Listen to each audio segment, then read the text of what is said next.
বছরে 50,000 চাকরি হবে। আজ প্রায় 8.5 বছর অতিক্রান্ত। তাই রাজ্যের যুব সমাজের স্বাভাবিক প্রশ্ন যে প্রতিশ্রুতি সেই চাকরি কোথায়? চাকরি তো দূরের কথা, সরকারি দপ্তরে বছরের পর বছর ধরে যে হাজার হাজার পদ শূন্য পড়ে রয়েছে সেগুলিতে নিয়মিত নিয়োগ হচ্ছে না।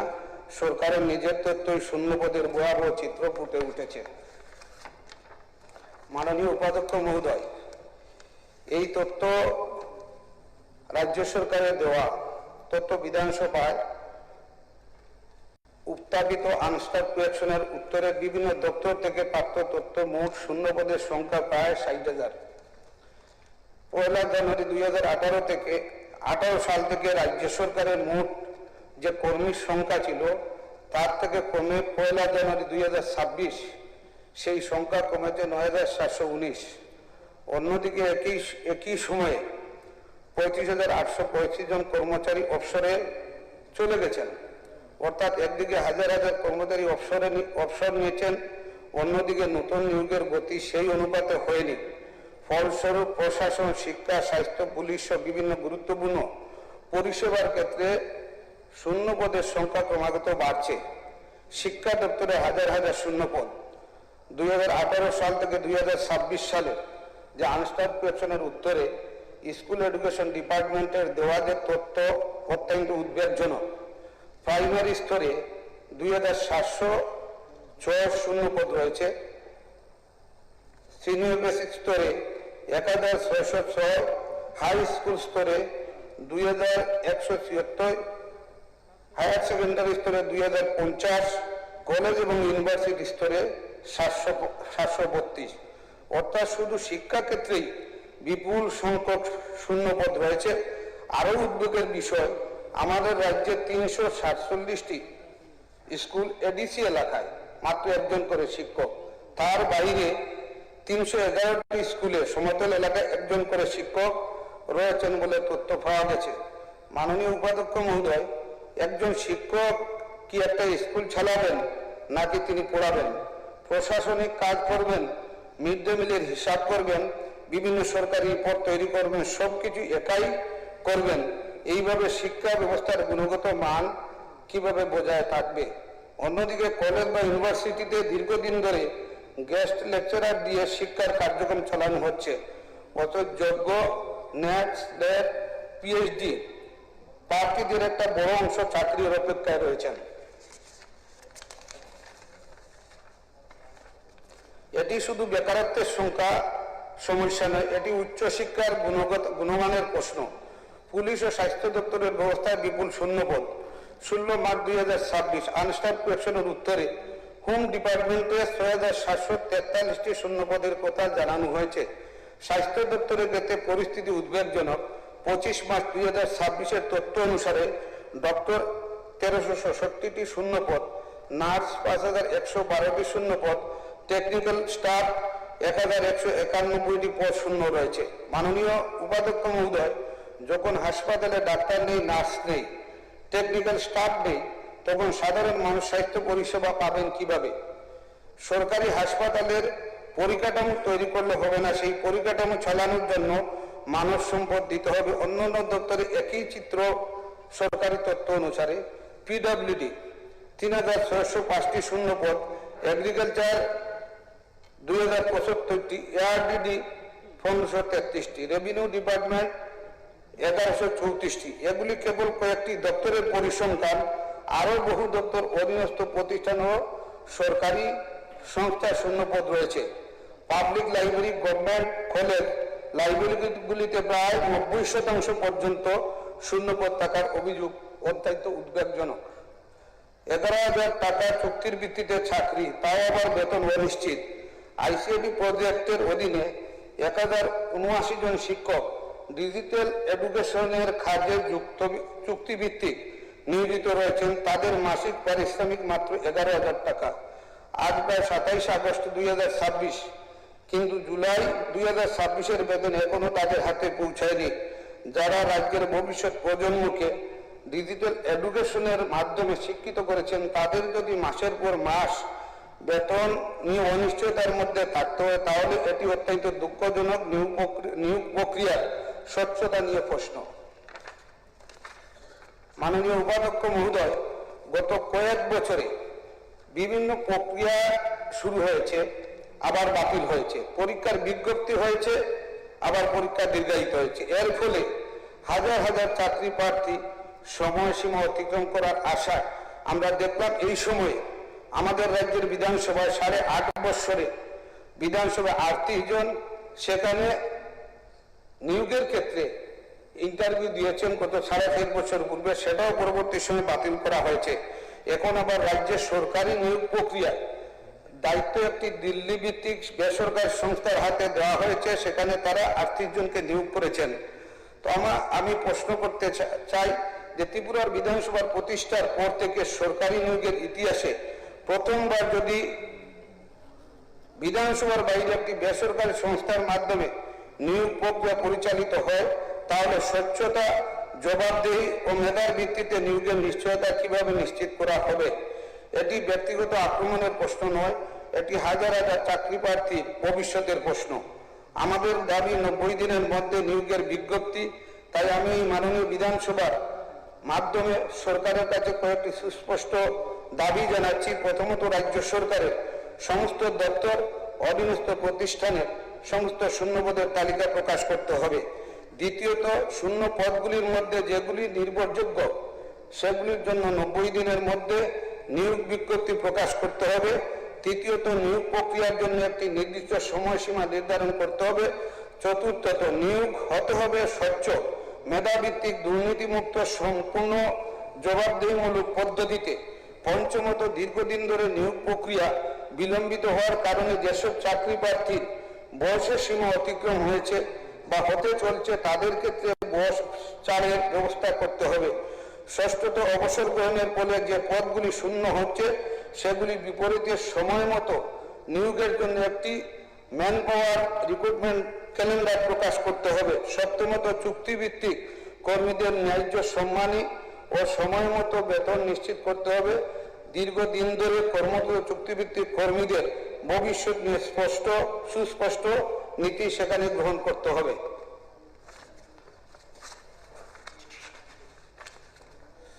মাননীয় উপাধ্যক্ষ মহোদয়, আজ এই সভায় দলমত নির্বিশেষে রাজ্যের বেকার যুবকদের পাশে দ্বারা এবং তাদের এই বিধানসভার একটি ঐতিহাসিক বার্তা দিতে পারি। আমরা চাই না যুবকদের হাতে শুধুমাত্র প্রতিশ্রুতির কাগজ তুলে দেওয়া হোক। আমরা চাই চাকরি, আমরা চাই স্বচ্ছ নিয়োগ, আমরা চাই মেধার মর্যাদা, আমরা চাই দুর্নীতিমুক্ত নিয়োগ ব্যবস্থা, আমরা চাই বেকার যুবকদের ভবিষ্যৎ নষ্ট না করে সময় মতো নিয়োগ করা। মাননীয় উপাধ্যক্ষ মহোদয়, একদিকে হাজার হাজার সরকারি পদ খালি, অন্যদিকে হাজার হাজার শিক্ষিত যুবক যুবতী চাকরির জন্য হাহাকার।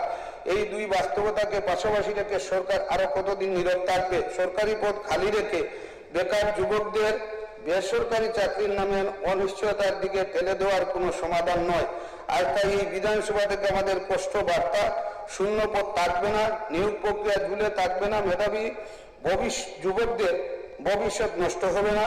আমি আশা করি এই বিধানসভায় দলীয় রাজনীতির ঊর্ধ্বে উঠে সর্বসম্মতিক্রমে এই প্রস্তাব গ্রহণ করবেন। এছাড়া যে বিষয়টি আমি বলতে চাই, মাননীয় উপাধ্যক্ষ মহোদয়, বিজেপি দলের ভিশন ডকুমেন্টের মধ্যে 2018 সালে প্রতিশ্রুতি ছিল ভিশন ডকুমেন্টের পেজ নম্বর 9 লেখা ছিল, ensuring that all educational institution have educate teaching and non teaching staff. সেখানে অপর্যাপ্ত শিক্ষক নিয়োগ করা হবে, কিন্তু আমরা দেখলাম বছরে 50,000 বেকারের চাকরি হবে, গড়ে গড়ে রোজগার হবে। 8 বছরের 3 বার টেট পরীক্ষা নেওয়া হয়। জিআরএসদের ইন্টারভিউ প্রায় 4 থেকে 5 বছর পূর্বে নেওয়া হয়েছে, পরবর্তী সময়ে বাতিল করা হয়েছে, এখন পর্যন্ত নিয়োগ হয়নি। সর্বশিক্ষার যারা শিক্ষক সহ যারা প্রকল্প কর্মী তাদেরকে বলা হয়েছিল নিয়মিত করা হবে, অনিয়মিতদের নিয়মিত করা হবে। আমাদের রাজ্যে যারা সংখ্যালঘু অংশের মানুষ যারা রয়েছেন, তাদের ছাত্রছাত্রী যারা রয়েছেন, আমরা দেখেছি এই রাজ্যের মধ্যে তাদের শুধুমাত্র গান্ধী মেড মাদ্রাসা প্রায় 51টা মাদ্রাসা রয়েছে। কেন্দ্রীয় সরকারের প্রকল্পে প্রায় 129টি SPQM মাদ্রাসা রয়েছে। সেগুলিতে গত 8.5 বৎসরে একজন শিক্ষক নিয়োগ হয়নি, সেখানে প্রচুর শূন্য পদ রয়েছে। এই বিষয়গুলিকে দেখা আমরা দেখলাম এই সময়ে আমাদের রাজ্যে যারা ধর্মীয় সংখ্যালঘু অংশের মানুষ রয়েছেন, গত 8.5 বৎসরে শিক্ষার ক্ষেত্রে বলুন, অন্যান্য ক্ষেত্রে বলুন, কোনো ধরনের কোনো প্রকল্প, কোনো সুযোগ সুবিধা যেগুলি তারা সময় মতো পাননি। এই সময়ের মধ্যে আমি আমার যে বেসরকারি যে প্রস্তাব, এই প্রস্তাবের মধ্যে বিশেষ করে আমি এই সবার মধ্যে আমাদের মাননীয় সদস্য যারা আছেন, কারণ চাকরি কোনো দয়া নয়, এটি যোগ্য শিক্ষিত সমাজের ন্যায্য অধিকার। এই অধিকার প্রতিষ্ঠার জন্য আজ আমি এই প্রস্তাবটির সমর্থন চেয়ে সবার সামনে রাখছি। ধন্যবাদ মাননীয় অধ্যক্ষ মহোদয়।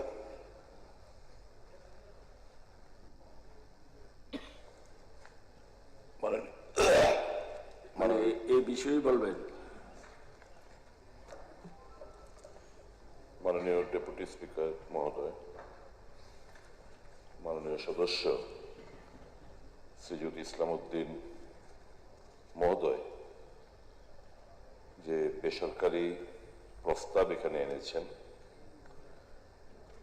প্রস্তাবের বিষয়বস্তু এই বিধানসভা সর্বসম্মতিক্রমে প্রস্তাব করছে যে অবিলম্বে রাজ্য সরকারের দপ্তরগুলিতে বিভিন্ন শ্রেণীর সমস্ত শূন্যপদ দ্রুত পূরণের উদ্যোগ গ্রহণ করুক।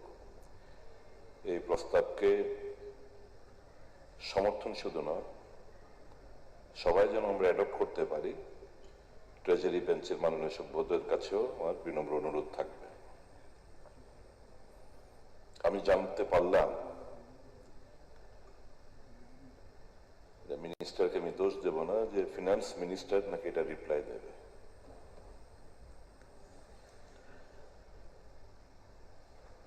একই বিষয়বস্তু 5-6 মাস আগে এই হাউস যখন এখানে চলছিল, এই শূন্য পদের ব্যাপারেই রিপ্লাই দিয়েছিলেন আমাদের মাননীয় মন্ত্রী শ্রী টিঙ্কু রায় মহোদয়। কেন ফিনান্স মিনিস্টার দপ্তর কাছে পাঠানো হলো আমি জানি না অ্যাসেম্বলি থেকে, কারণ পদ ক্রিয়েশনের ব্যাপারে, নতুন ভাবে পদ তৈরির ব্যাপারে কোনো উল্লেখ নেই। এখানে শূন্য পদ মানে ফিনান্সের কনকারেন্স আছে, পদ ক্রিয়েশন ফিনান্সের অনুমতি লাগবে। তো শূন্য পদ রয়েছে, 1 বছর বাদে অবলুপ্তি ঘটে যায়, ওই পদটাকে আবার পুনরুজ্জীবিত করতে গেলে ফিনান্সে নিশ্চয়ই কনকারেন্স লাগবে। এখন যে শূন্য পদগুলো রয়েছে সে ব্যাপারে রিপ্লাই দিক, উনিও দিক। আমি অনুরোধ করব দুজন মন্ত্রী যেন এই ব্যাপারে অংশগ্রহণ করেন, কারণ আমার যে বক্তব্যটা রাখবো এটা related not to the finance but to the other minister, that is man power and যিনি মন্ত্রী, উনার দপ্তরের উত্তর দিলেই সবচেয়ে বেটার হবে। হাউএভার, হ্যাভিং সেড সো, এটা একটা ঠিক প্রচন্ড নিষ্ঠুর রসিকতার সম্মুখীন হতে হচ্ছে আমাদের রাজ্যের শিক্ষিত যুব সমাজকে, এবং বিভিন্ন দপ্তরের বিভিন্ন পোস্টগুলো, শূন্য পদগুলো পড়ে রয়েছে, রিটায়ারমেন্ট যাচ্ছে। আপনারা মাননীয় যারা নতুন বিধায়ক দ্বয়রা রয়েছেন, আপনাদের কাছে অনুরোধ থাকবে 18 সালে 18-19 কিংবা 17-18 এরকম যে বাজেট একটা গ্ল্যান্স আপনাদের লাইব্রেরিতে পাওয়া যাবে। বাজেট একটা গ্ল্যান্সের লাস্টের দিক দেখবেন যে 10 বছর প্রত্যেক বাজেট একটা গ্ল্যান্সই থাকে, কিন্তু ওই পিরিয়ডটা আপনারা দেখবেন 17-18 পিরিয়ড আপনারা দেখবেন আগামী নেক্সট 10 বছরে কি পরিমাণ রিটায়ারমেন্টে যাবে, অবসরপ্রাপ্ত হবেন বিভিন্ন দপ্তরের, তার একটা বর্ণনা থাকে। তো সেটা হিসেব করে যদি আমরা দেখি যে ইনটেক মানে কর্মচারী যারা বেকার, যারা কর্মচারী হিসেবে রূপান্তরিত চাকরির মাধ্যমে, আর যারা রিটায়ারমেন্টে গেছে, there is a huge difference। অর্থাৎ যে পরিমাণ লোক রিটায়ারমেন্টে গেছে সম পরিমাণ লোক অ্যাবজর্পশন হয়নি। এটা বাজেট একটা গ্লান্স দেখলে আপনারা রিফ্লেকশন পাবেন। নিয়োগ হয়েছে রেগুলার পোস্টে হয়েছে, অস্থায়ীভাবে বেশি। যাদের কোনো আগ আছে তো কান্না, একটা অনিশ্চয়তা সবসময় ঝুলে বেড়াচ্ছে।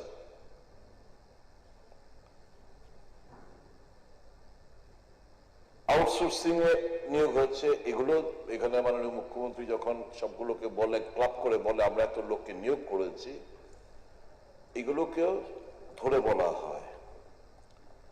বিভিন্ন দপ্তরে যে কিছু কিছু পরীক্ষা কারা কারা নেয় হয় Tripura public service commission, TRBT, JRBT, মূলত এরা এরা এই দপ্তরগুলোই পরীক্ষা। আরেকটা হচ্ছে সেগুলো রেগুলার বেসিসে না, ওই সফেদের মাধ্যমে কিছু নিয়োগ হয়ে থাকে। মাননীয় মন্ত্রী লাস্ট টাইম যখন বিবৃতি দিয়েছিলেন ম্যান পাওয়ারের, আমি মাননীয় উপাধ্যক্ষ মহোদয় 24 থেকে 26 মাঝামাঝি মাননীয় মুখ্যমন্ত্রী 216 জন সাব ইন্সপেক্টর অফ পুলিশের জন্য ক্যাবিনেট সিদ্ধান্ত হয় সেপ্টেম্বর 2024-এ। 164 তহসিলদার এবং 29টি আমিন রেভিনিউ ডিপার্টমেন্টের আন্ডারে সেপ্টেম্বর 2025-এ সিদ্ধান্ত হয় ক্যাবিনেট। 140টি অডিটর ফিনান্স দপ্তরের সেপ্টেম্বর 2024-এ ক্যাবিনেট অ্যাপ্রুভাল হয়। 30টি auditor oblique statistical investigator under cooperation department February 2025-এ হয়। 14টি জুনিয়র ইঞ্জিনিয়ার আরবান দপ্তরের নভেম্বর 2025-এ হয়। 110টি ত্রিপুরা ভেটেরিনারি সার্ভিসের আন্ডারে রেগুলার ক্যাডার পোস্টের আন্ডারে টিসিএস, টিপিএস, টিফিএস এক্সেট্রা অ্যাডভার্টাইজমেন্ট হয়। তো এই জিনিসগুলো যখন আমি মাননীয় মুখ্যমন্ত্রীকে চিঠি লিখলাম বেশ কয়েক মাস আগে, মাননীয় মুখ্যমন্ত্রী একটু ব্যাপারটা নজর দিন। মাননীয় মন্ত্রী বলছে অ্যাসেম্বলিতে যে আমরা প্রসেস পাঠিয়ে দিয়েছি টিপিএসসির কাছে। আর ইন দ্য মেইন টাইম এটা যখন খবরের কাগজে আসলো, ত্রিপুরা পাবলিক সার্ভিস কমিশন থেকে আমার এই চিঠির প্রেক্ষিতে একটা ক্লারিফিকেশন ওনারা দেন। কবে দেন? July 2026। The attention of Tripura Public Service Commission has been drawn to a news item published in a section of local newspapers on 18 July 2026 under the headline আমলাতন্ত্রের বাড়াবাড়িতে আটকে 2110 পদে নিয়োগ, এবং 23 জুলাই 2026-এ আন্ডার দ্য হেডলাইন টিপিএসসি ধীর গতিতে ঝুলছে 2110টি চাকরি, alleging that the recruitment against 2110 posts has remained pending due to inaction on the part of the commission। খবরের কাগজে সেরকম ভাবে উঠে এসেছিল। ওরা ক্লিয়ারিফাইংলি বলছে, in this regard the commission considers it necessary to place the following facts on record in order to dispel the misleading impression created by the publication. Key number 1, the newspaper report has presented an incorrect and incomplete picture of the recruitment process undertaken by the commission. A substantial number of posts mentioned in the articles are either already under various stages of recruitment or have not been requisitioned to the commission by the government. Number 2, out of the posts mentioned in the newspaper report, 11 posts have already been received by the commission from the concerned department and recruitment action has been initiated. The status of some of the major recruitment is as follows: assistant professor, higher education, agriculture officer, Tripura engineering service, এরকম করে করে একটা দিয়ে বলছে recruitment by the commission can be initiated only after receipt of a valid requisition from the concerned administrative department. Thereafter, the recruitment process is conducted strictly in accordance with the applicable recruitment rules and statutory procedure. No requisition has been received by the Tripura Public Service Commission from the government without receipt of a formal requisition from the competent authority. The Commission has no legal authority to initiate recruitment. These include, among others, Ujjai Pollam, Fishery Assistant Professor under Higher Education, Fishery Officer, Election Inspector, Sub-Inspector of Police, Weights and Measurement Officer, Lecturer for Technical Education, LDAACT under GSA, Tripura Judicial Service Grade 2, Tripura Forest Service Grade 2, TPS Grade 2, TCS Grade 2. আর এখানে মাননীয় মন্ত্রী বলেছিলেন যে labour inspector mister টিঙ্কুরা বলেছিলেন ফ্লোরে দুবার যে 25 জন labour inspector post have been sent to the TPS which they have categorically stated যে না পাঠায়নি, পাঠানো ছাড়া আমরা কিভাবে আমরা অ্যাডভার্টাইজমেন্ট করতে পারি। এই মর্মে আমি আরো এখানে বলতে চাই, তেলেঙ্গানাতে আমাদের মহামান্য রাজ্যপালের প্রেসিডেন্ট অফ ইন্ডিয়ার উপস্থিতিতে আমাদের যেখানে আমাদের দিদেন গভর্নর ছিল জিষ্ণু দেববর্মা, একটা অল টিপিএসসি মানে টিপিএসসি না পাবলিক সার্ভিস কমিশনের যারা চেয়ারম্যানরা রয়েছেন তাদেরকে নিয়ে একটা মিটিং 2025 সালে national conference of chairpersons of state public service commission তেলেঙ্গানাতে হয়েছিল ডিসেম্বর 19, 19 এবং 20-তে। এখানে বিভিন্ন রিফর্মসের কথা বলা হয়েছে যে এই যে পাবলিক সার্ভিস কমিশন রিফর্মস আনতে হবে। যেমন আমি ধরুন আমি একটা উদাহরণ দিয়ে বলি কিরকম রিফর্ম। ইঞ্জিনিয়ারদের ত্রিপুরা ইঞ্জিনিয়ারিং সার্ভিস তাদের যা গ্রেড পে আর অন্যান্য আরেকটা এই গ্রেড পেতে বাকি পরীক্ষাগুলো 2 ধাপে হয়। আর ত্রিপুরা ইঞ্জিনিয়ারিং কলেজ হচ্ছে প্রিলি এবং মেইনস। আর ত্রিপুরা ইঞ্জিনিয়ারিং সার্ভিসের পরীক্ষা হলে একই গ্রেড পে 5 বার পরীক্ষার মধ্যে বসতে হয়। কাজে এই যে বিভিন্ন, আমি একটা উদাহরণ দিয়ে বলছি, এই সমস্ত যে বিভিন্ন ধরনের যে রয়েছে সেই ব্যাপারে এখানে উল্লেখ করেছেন। উল্লেখ করে বলছেন যে টাইম বাউন্ড রিক্রুটমেন্ট, সময়ের মধ্যে ক্যালেন্ডার 5 বছরের ক্যালেন্ডার তোমরা তৈরি করো। 5 বছর তোমাদের কাছে স্ট্যাটিস্টিক্স আছে যে বাজেটেড গ্রান্টস কারা কারা রিটায়ারমেন্টে যাবে, তোমরা ক্যালেন্ডার তৈরি করো। 5 বছরের ক্যালেন্ডার তৈরি করতে পুরো পাবলিক মানে ইউপিএসসি মানে সরি পাবলিক সার্ভিস কমিশন গুলোকে বলছে। তাহলে কি হবে, রেগুলার ইন্টারভিউতে যদি পরীক্ষাগুলো হয়, ছাত্র মানে যারা স্টুডেন্ট, যারা বেকার, যারা শিক্ষা অর্জন করে বসে রয়েছেন, এবং পাবলিক সার্ভিস কমিশনে ক্যাডার এবং ফিডার পরীক্ষাটা একসঙ্গে নেওয়ার জন্য আমি বলবো।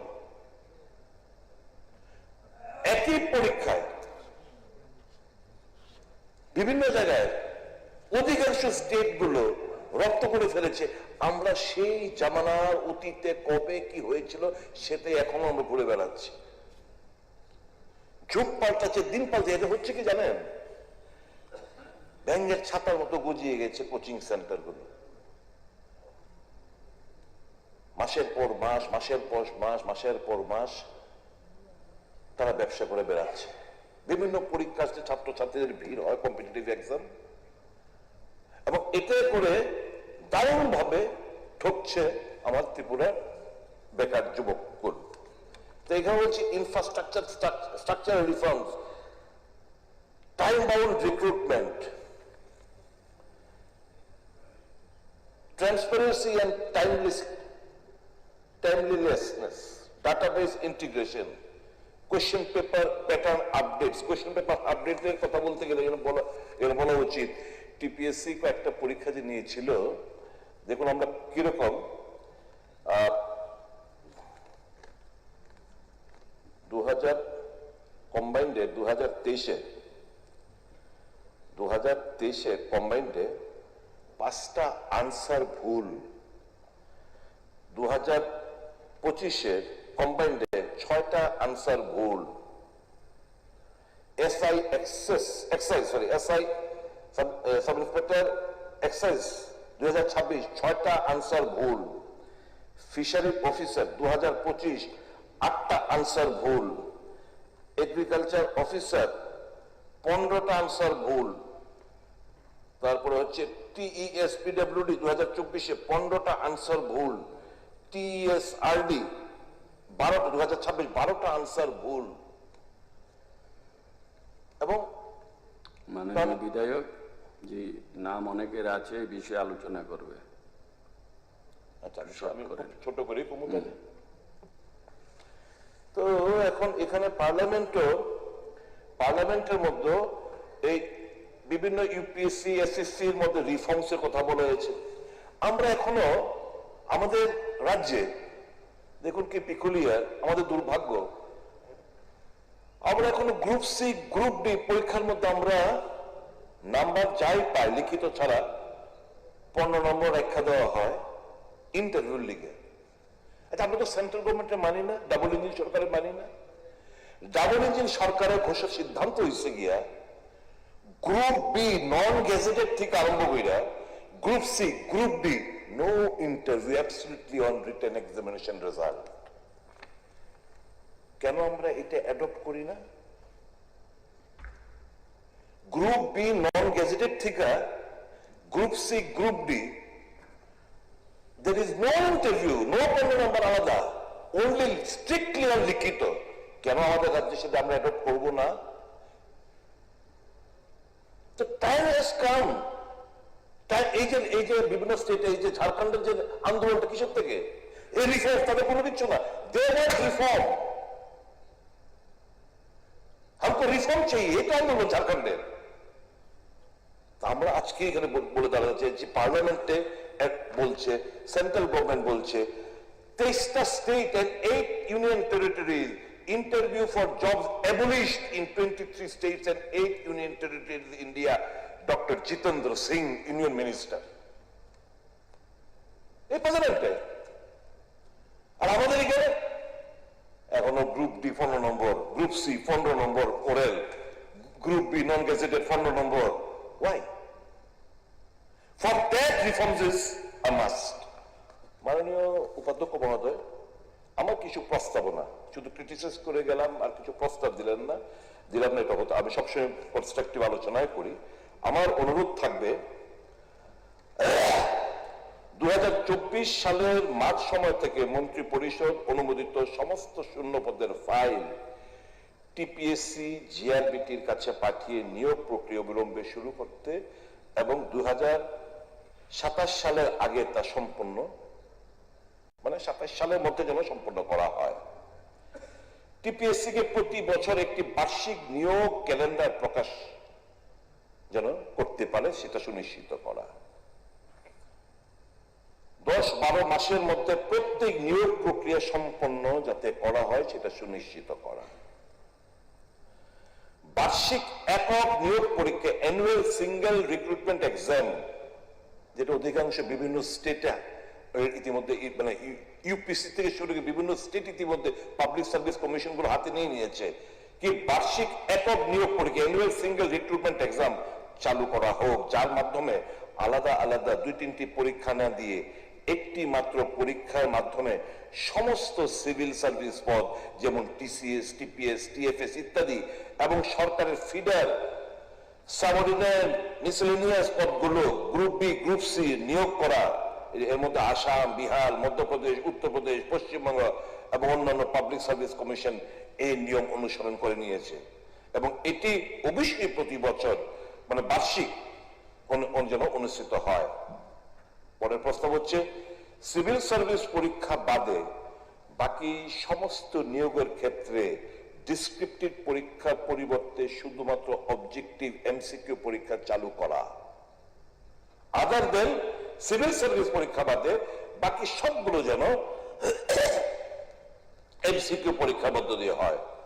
নেক্সট প্রস্তাব, কর্মী ও প্রশিক্ষণ দপ্তরে ডিওপিটি চিঠি নাম্বার ডিওপিটি 167398827123 মেনে দেশের 23টি রাজ্য, 8টি কেন্দ্র শাসিত অঞ্চল এবং এসসি, এসএসসি আইবিপিএস ও রেলওয়ে রিক্রুটমেন্ট বোর্ডের মতো রাজ্যেও সমস্ত group B non gazetted, group C এবং গ্রুপ ডি পদ থেকে ইন্টারভিউ বা মৌখিক পরীক্ষা পুরোপুরি তুলে নেওয়া হোক।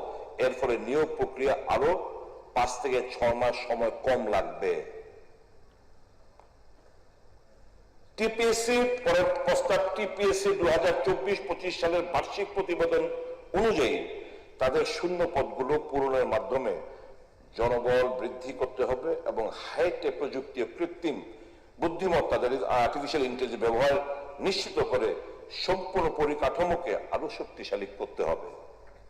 Last but not the least, আমার পরবর্তী প্রস্তাব, জিআরবিটির প্রতি 5-6 বছর ব্যবধানে একসঙ্গে 4-5 হাজার পদ নিয়োগের জন্য যেটি প্রক্রিয়া শেষ করতে আরো 4-5 বছর সময় নিয়ে যায়, পরিবর্তে প্রতি বছর নিয়মিত 1-2 হাজার করে লোক নিক না, প্রতি বছর নিক না।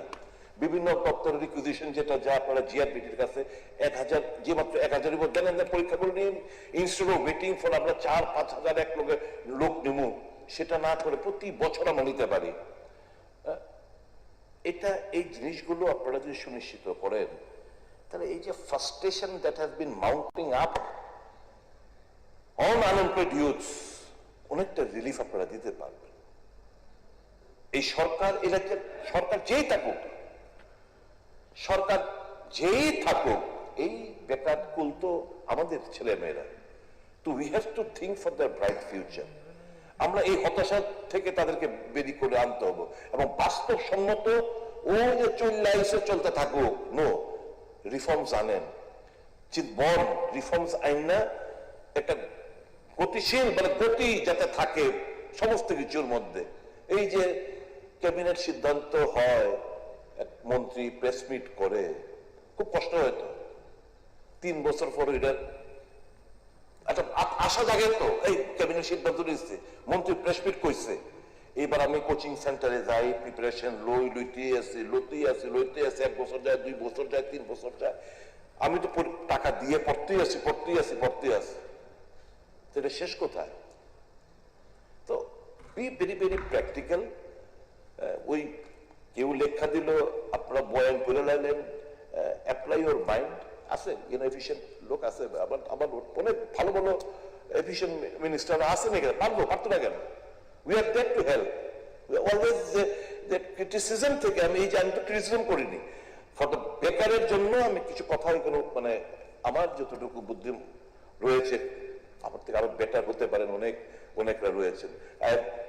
আমার জিনিসগুলো অফিসারও ভেন্টিলেট আমি করলাম, এরাও নিশ্চয়ই they will take stock of the situation.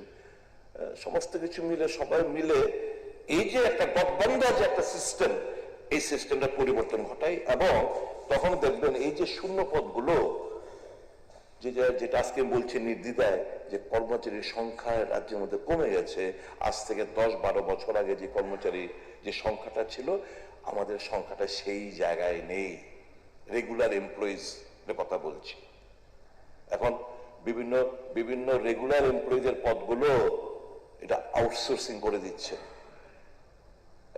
এটা ওই ঠিকাদারের মাধ্যমে এখানে লোক ম্যান পাওয়ার আপনারা নিচ্ছেন। Why this will happen? Please try to evaluate the ground reality. খুব করুণ অবস্থার মধ্যে শিক্ষিত বেকাররা রয়েছেন। সবাইকে চাকরি দিতে পারবে কোনো সংখ্যা ইম্পসিবল, দাবিও করি না। পাশাপাশি যারা ইন্ডাস্ট্রি এন্ড কমার্স মিনিস্টার রয়েছেন, where is my fault of my state? Why are we মানে unable to establish ছোট এবং মাঝারি শিল্প কেন আমরা এখানে করতে পারছি না? Try to introspect. Then you can absorb so many people. IT sector একটা প্রশ্ন ছিল বোধহয় আজকে, আমি খুব খুশি হয়েছিলাম, ভেবেছিলাম এই কোশ্চেনটা আসবে। IT সেক্টরে আমরা এই যে বিভিন্ন জায়গা রয়েছে, দারুণ আগরতলা ফ্লাইটের মধ্যে আমরা আমাদের এই ছেলেরা ব্যাঙ্গালোর, পুনে, বিভিন্ন জায়গায়, অন্ধ্রপ্রদেশ বিভিন্ন জায়গায় চাকরি করছে। They want to come home. এখানে যদি আমরা IT সেক্টরের উপর একটু জোর দেই, তাহলে একটা রেভলিউশন আমরা আনতে পারি। তো আমার সরকার আশা করি এই ব্যাপারগুলো তো বিবেচনার মধ্যে এনে একটু গতি বাড়ানোর চেষ্টা করবেন এবং এই যে বেকারদের যে প্রবলেমগুলো সেগুলো খুব রিয়েলিস্টিক ভাবে, মাননীয় প্রণজিৎ বাবু যখন ছিল এই শিক্ষিত বেকাররা এখন অটো চালায়, শিক্ষিত বেকাররাই টমটম চালায়, সারা রাজ্য জুড়ে এই কথা বলছি, সবাইকে চাকরি দিতে পারবে বলছি না, মেধাবী ছেলেরা অন্য কিছু করে বেড়াচ্ছে। Try to be sympathetic towards them also. বিভিন্ন এখন ধরুন কি হচ্ছে জানেন, টার্গেট দিয়ে দেওয়া হচ্ছে, ভাই ট্রান্সপোর্ট ডিপার্টমেন্ট কিংবা ওই কি বলে ট্রাফিক নাকি ট্রাফিক, এত পেনাল্টি আদায় করতে হইবে, যেন তেন রকমের পেনাল্টি আদায় করতে হইবে।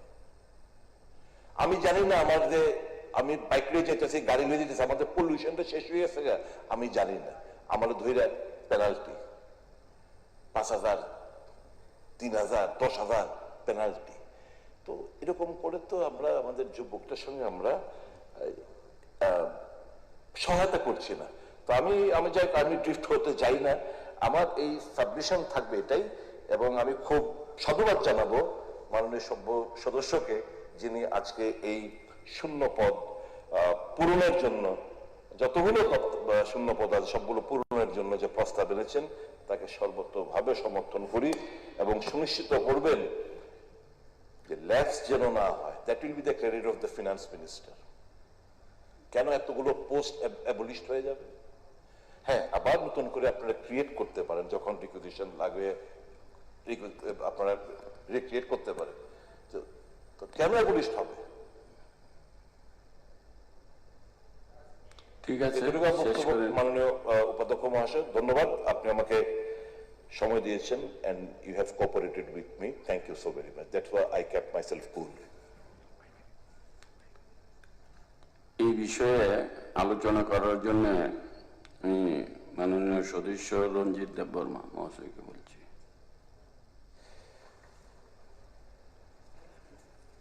মাননীয় ডেপুটি স্পিকার স্যার, মাননীয় বিধায়ক ইসলাম উদ্দিন মহোদয় এই বিধানসভায় যে প্রাইভেট রেজুলেশনে এনেছেন, এটার উপর আমার কিছু বক্তব্য আমি রাখতে চাই। আমি বিশেষ করে ককবরকে এটা বললে ভালো হবে আমি মনে করি, যেহেতু ত্রিপুরার অধিকাংশ অনেক বেকার যুবতীরা বাংলা সঠিকভাবে বুঝেন না, এবং ককবরকে বললে এটা ভালো হবে মনে করি। এবং এই বিষয়ে আমাদের মাননীয় বিধায়ক সুদীপ রায় বর্মন মহোদয় সুন্দর বাংলায় বলেছেন, সেই হিসাবে আমি ককবরকে বলতে চাই। ব্রহ্মনাং ডেপুটি স্পিকার স্যার, চাকরি ত্লাং যাব অবকাহাম কক, কিন্তু দীর্ঘ বছর বিভিন্ন ডিপার্টমেন্ট যে চাকরি ত্লাংজাক দङ आरो गोबां मा एसटी रंनि भेकेन्सि दङ, जेनेरेल रंनि ত্লাংজাगौ, एससी रंनि ত্লাংজাगौ थां कोन जागायाव, किन्तु एसटी रंनिखाय अनेक जागा ত্লাংजागिया बेकलग दं थाङो, गोबां मा बेकलग जुदि डाटा नंनाय एसटी बेकलग 20,000 न'खर दङ। आगिओ एसटी रंनि शिक्षित नायतो हुइमाया बाबु एसटी बेकार शिक्षित एमए पास থেকে শুরু করে गोबां मा बेकार इन्जिनियार डक्टर गोबां मा परिजाक बेकार ताबो खालाय दं। तेबो दुखनि ककंखा त्रिपुरा हास्टेनि गोबां मा बेकार ताबो फातार हावा थांगै सुखिदार खालायो बेयावनो दुगानो बेंगलुरु थांखाय दिल्लीआव थांखाखाय सोंनुगौ बरक आरो सुखिदार खायो गोबां रेस्टुरेंट रग बरक सामुं थांगौ चीना आगरतलानि गोबां सुपार मार्केट बिउटी पार्लर रग थांनाय दी मैक्सिमाम ग्रेजुएट सिख्ला सिख्लि रग सामुं थांगौ बेतन बोसोर 6,000 7,000 8,000 आनी ककंखा चाकरी तलांखाखाय जेखाने 100% रुस्टार दंमोनि आबो तांगै लगे लगे नारो फिलआप खायजायामु तांगै बेकलग कङै थां जुदि सरकारि नियम अनुसारे जुदि रिक्रुटमेंट सठिकभावे एसटी रंनबो जुदि सुजुग रिवै रिक्रुटमेंट खाखाय तिनि मुसे बेकलग कङानि कबिया प्रत्येकटा डिपार्टमेंट फलुइं नायखाखाय साइमानो ST backlog যত জায়গানো गोबां दं অথচ जोंनि শিক্ষিত गोबां बेकार दिनै साख्रि माया हताश गोबां बर' परिबार सोलिमाया কোনো শিক্ষিত বেকার যুবক কাইজাকমানি পরেব কর্মসংস্থানের অভাব বাই সামুংনি গ্रैबाय পরিবার পর্যন্ত কাগলাইজাকটিং থাङो বিচ্ছিন্নङै थाङो অন্তে দুঃখজনক ঘটনা दङ ত্রিপুরাবো অনেক বড় সুইসাইড খাयो কা অবন আমি কইमुं दंनाय যে অবত চিন অধিকারসে সানো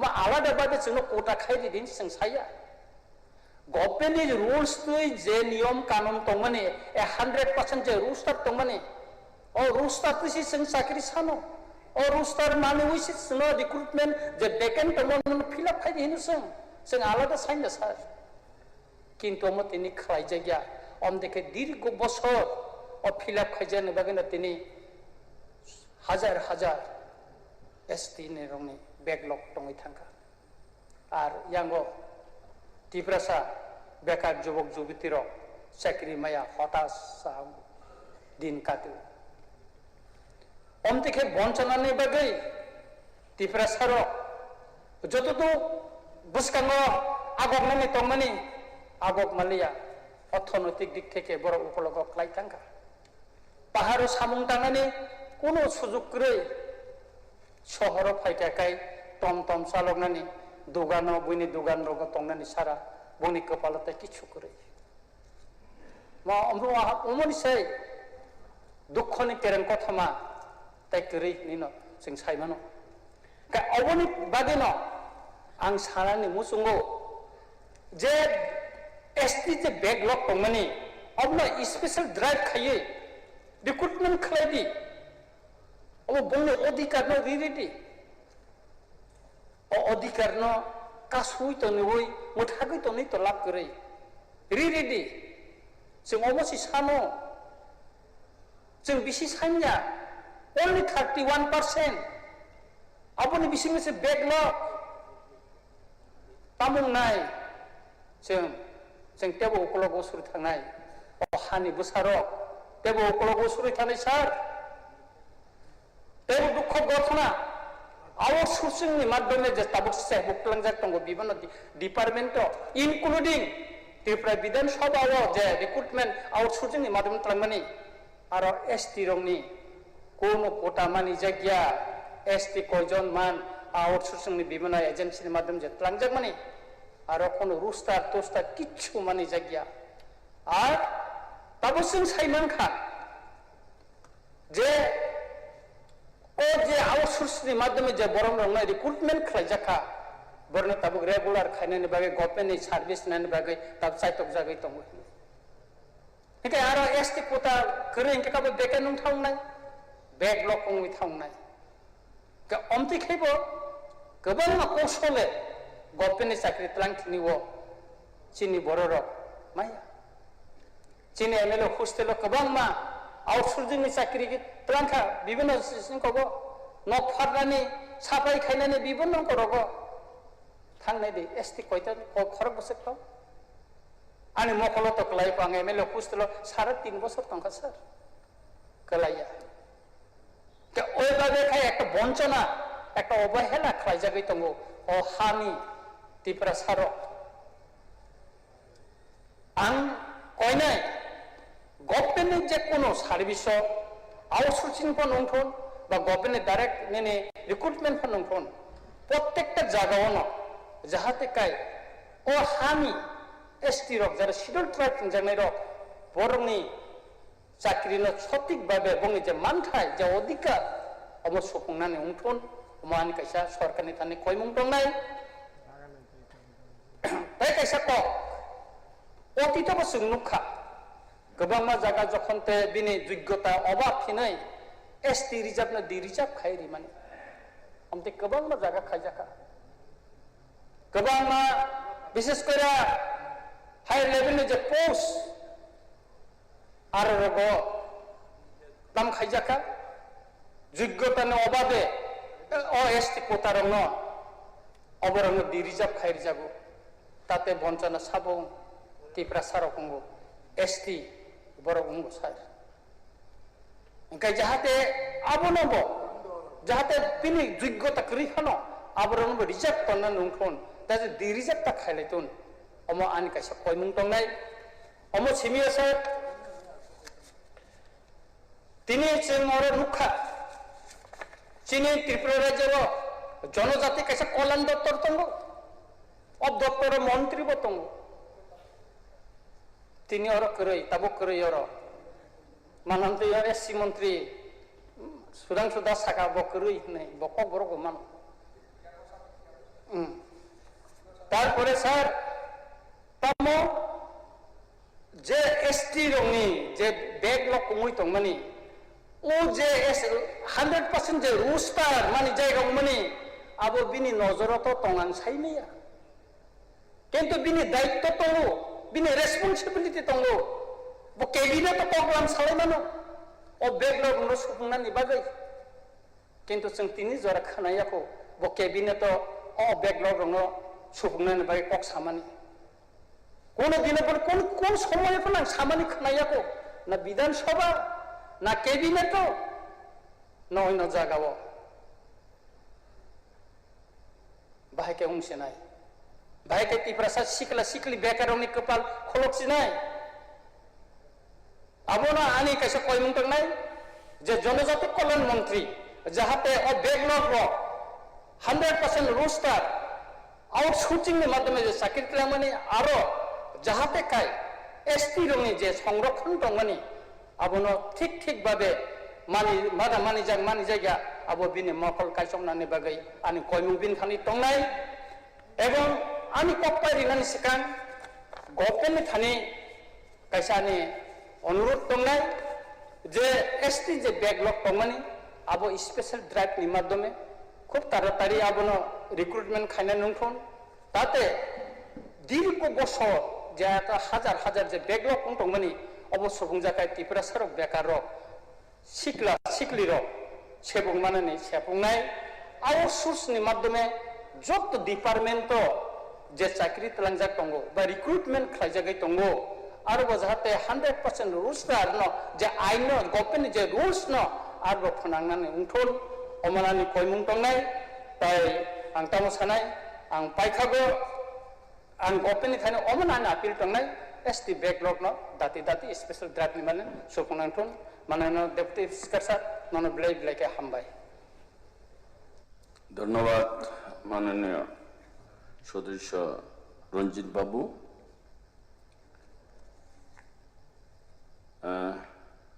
আপনাদের দুইজন আছে কি দুইজনই বলবেন না একজন বললে হবে সময় অনেক হ্যাঁ আচ্ছা আচ্ছা ওকে মাননীয় সদস্য নির্মল বিশ্বাস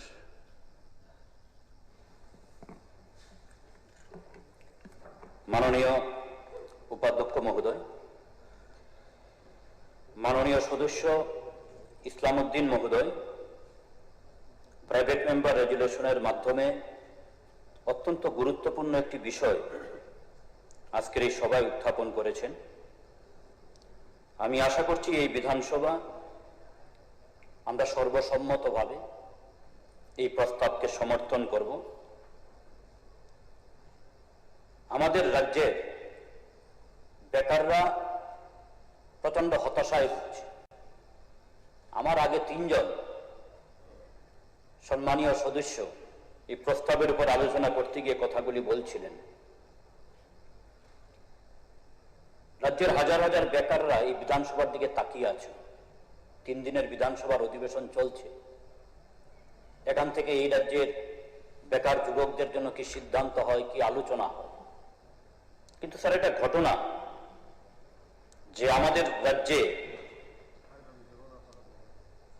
প্রায় প্রতিটি দপ্তরে রাজ্য সরকারের শূন্য পদের পাহাড় জমে আছে প্রত্যেকটা দপ্তর যদি আমরা দেখি এমন কোনো দপ্তর নেই যেখানে শূন্য পদ নেই এবং এটাই বিধানসভাতেই আমরা গত 1 বছর আগে বিভিন্ন দপ্তরের দেওয়া যে তথ্য তার মধ্য দিয়ে আমাদের সামনে আসে অন্যান্য দপ্তরের কথা স্যার বাদই দিলাম আমার চেয়ে মাননীয় উপাধ্যক্ষ মহোদয় আপনি আরো বেশি করে বলতে পারবেন এই পবিত্র বিধানসভার কথা যেখানে দাঁড়িয়ে আমরা কথা বলছি, এই বিধানসভায় আজকে কর্মচারী সংকট কোন জায়গায়? আজ থেকে 8 বছর, 10 বছর, 12 বছর আগে বিধানসভার মধ্যে কর্মচারী সংখ্যা কত ছিল? আজকে কোন জায়গায়? কিছু আউটসোর্সিং, তার মাধ্যমে এখন বিধানসভার কাজকর্ম চালাতে হচ্ছে। এবং এই চেহারা শুধু বিধানসভার ক্ষেত্রে না, রাজ্যের অধিকাংশ দপ্তরের ক্ষেত্রে। এবং আমরা দেখলাম এখানেও নিয়োগ করবার জন্য তার একটা প্রক্রিয়া শুরু হয়েছিল এবং মাঝপথে সেটা আবার বাতিল হয়ে যায়। এভাবে বিভিন্ন সময়েই আমরা লক্ষ্য করি যে রাজ্যের বিভিন্ন দপ্তরগুলির মধ্যে ইন্টারভিউ হয়, ঘোষণা হয়, কিন্তু পরবর্তী সময়ে এগুলি আবার বাতিলও হয়ে যায়। আমাদের সবচেয়ে বেশি যে সংকট, এটা হচ্ছে শিক্ষা দপ্তরে, স্বাস্থ্য দপ্তরে, যে দপ্তরগুলির সঙ্গে মানুষের প্রতিদিনকার যোগাযোগ, প্রতিদিনকার সম্পর্ক। আমরা দেখছি এই দপ্তরগুলির মধ্যে সবচেয়ে বেশি সেখানে কর্মচারী সংকট। গতকাল আমাদের এই সভায় শিক্ষক সংকট সম্পর্কে মাননীয় বিরোধী দলনেতা একটা বিষয় উত্থাপন করেছিলেন, সেখানে বিস্তৃত আলোচনা হয়েছে। আমরা জানি যে আমাদের রাজ্যে পূর্বতন বামফ্রন্ট সরকারের সময় বছরে 2 বার করে ট্যাট পরীক্ষা হতো শিক্ষক নিয়োগের জন্য, কিন্তু আজকে কোন জায়গায়? আজকে বছরের পর বছর পেরিয়ে যায়, সেখানে ট্যাট পরীক্ষাই তো হয় না। 2022 সালে হয়েছিল, পরবর্তী সময় আবার 2025 সালে হয়েছে, 3 বছর পরে।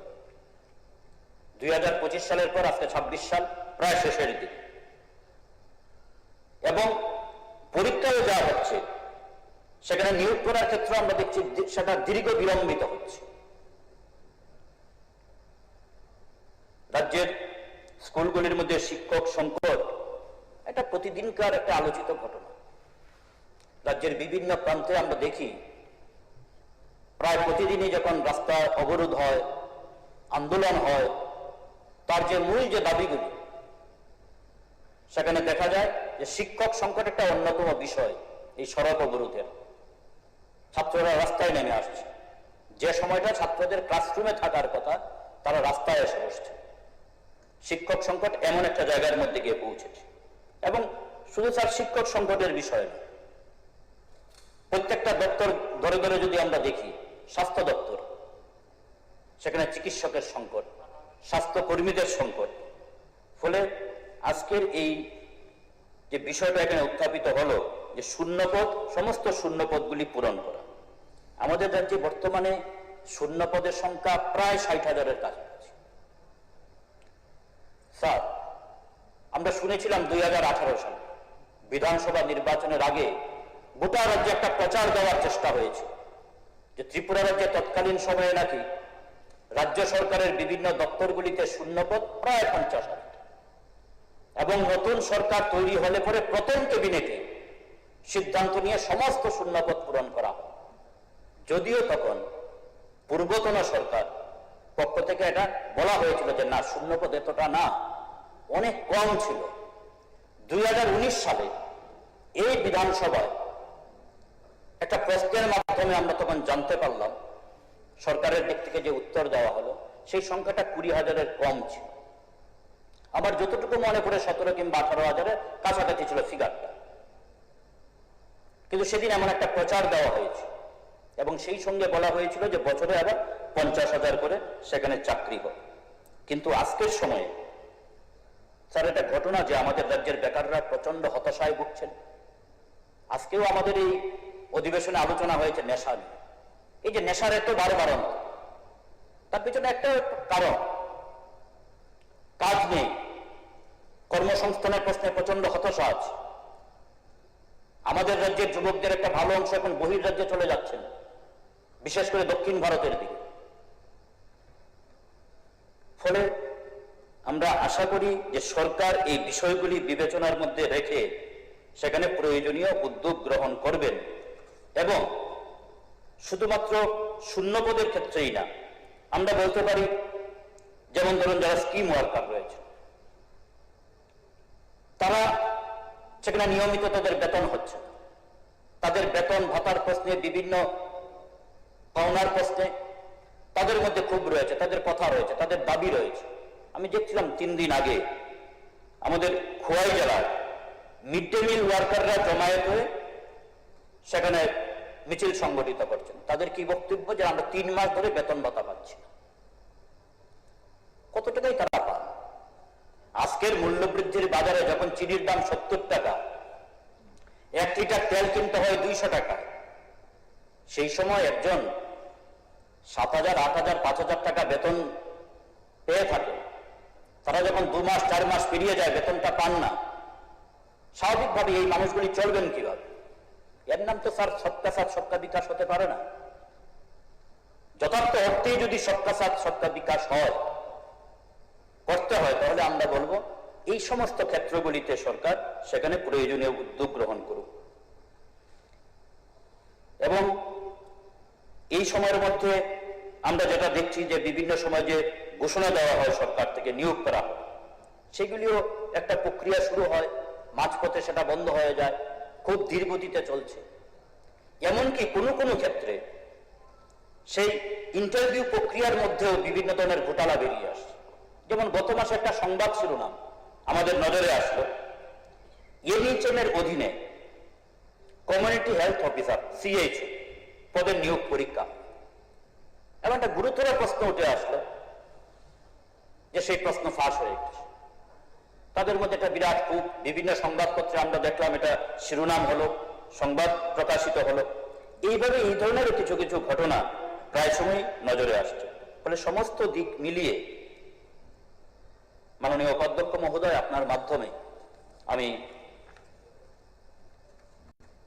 সরকারের কাছে এই দাবি রাখব এবং আশা করব আমরা সবাই মিলে এই প্রস্তাবকে যেমন গ্রহণ করব, তার পাশাপাশি আগামী দিনে কিভাবে আমাদের রাজ্যের বেকারদের যে আশা, যে প্রত্যাশা, হ্যাঁ, সবাইকে সরকারি চাকরির ব্যবস্থা করা যাবে না, এটা ঠিক, কিন্তু তারপরে এই অবস্থার মধ্যে দাঁড়িয়ে যতটুকু সুযোগ রয়েছে, সম্ভাবনা রয়েছে, এবং আপনারা তো ডাবল ইঞ্জিন গভর্নমেন্ট, অনেক বেশি ক্ষমতা রয়েছে, স্বাভাবিক। ডাবল ইঞ্জিন গভর্নমেন্টের কাছে এই রাজ্যের বেকার যুবকদের, এই রাজ্যের মানুষের চাহিদা তো ডাবল, অনেক বেশি প্রত্যাশা। ফলে সেই প্রত্যাশা পূরণ করবার প্রশ্নে সেখানে প্রয়োজনীয় উদ্যোগ, ভূমিকা গ্রহণ করবেন। এবং সেই সঙ্গে আমার দাবি থাকবে যে অবিলম্বে সমস্ত শূন্যপদগুলি পূরণ করার জন্য সরকার সেখানে উদ্যোগ গ্রহণ করুক। টেট পরীক্ষা আগে যেভাবে আমাদের রাজ্যে ছিল শিক্ষক নিয়োগের ক্ষেত্রে বছরে 2 বার, সেইভাবেই আবার এটা চালু হোক। অন্ততপক্ষে বছরে 2 বার টেট পরীক্ষা হোক, এবং পরীক্ষার পরে এই প্রক্রিয়াটাকে বিলম্বিত না করে দ্রুত সেখানে নিয়োগ করা হোক। জিআরবিটি, তার মাধ্যমেও সেই নিয়োগ প্রক্রিয়া অন্ততপক্ষে বছরে 1 বার করার জন্য সরকার উদ্যোগ গ্রহণ করুন।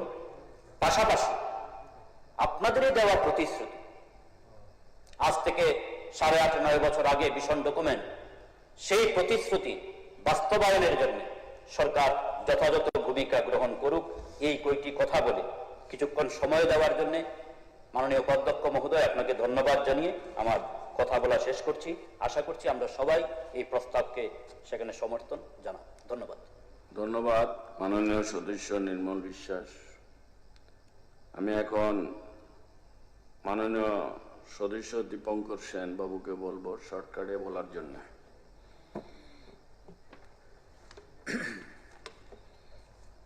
মাননীয় ডেপুটি স্পিকার স্যার,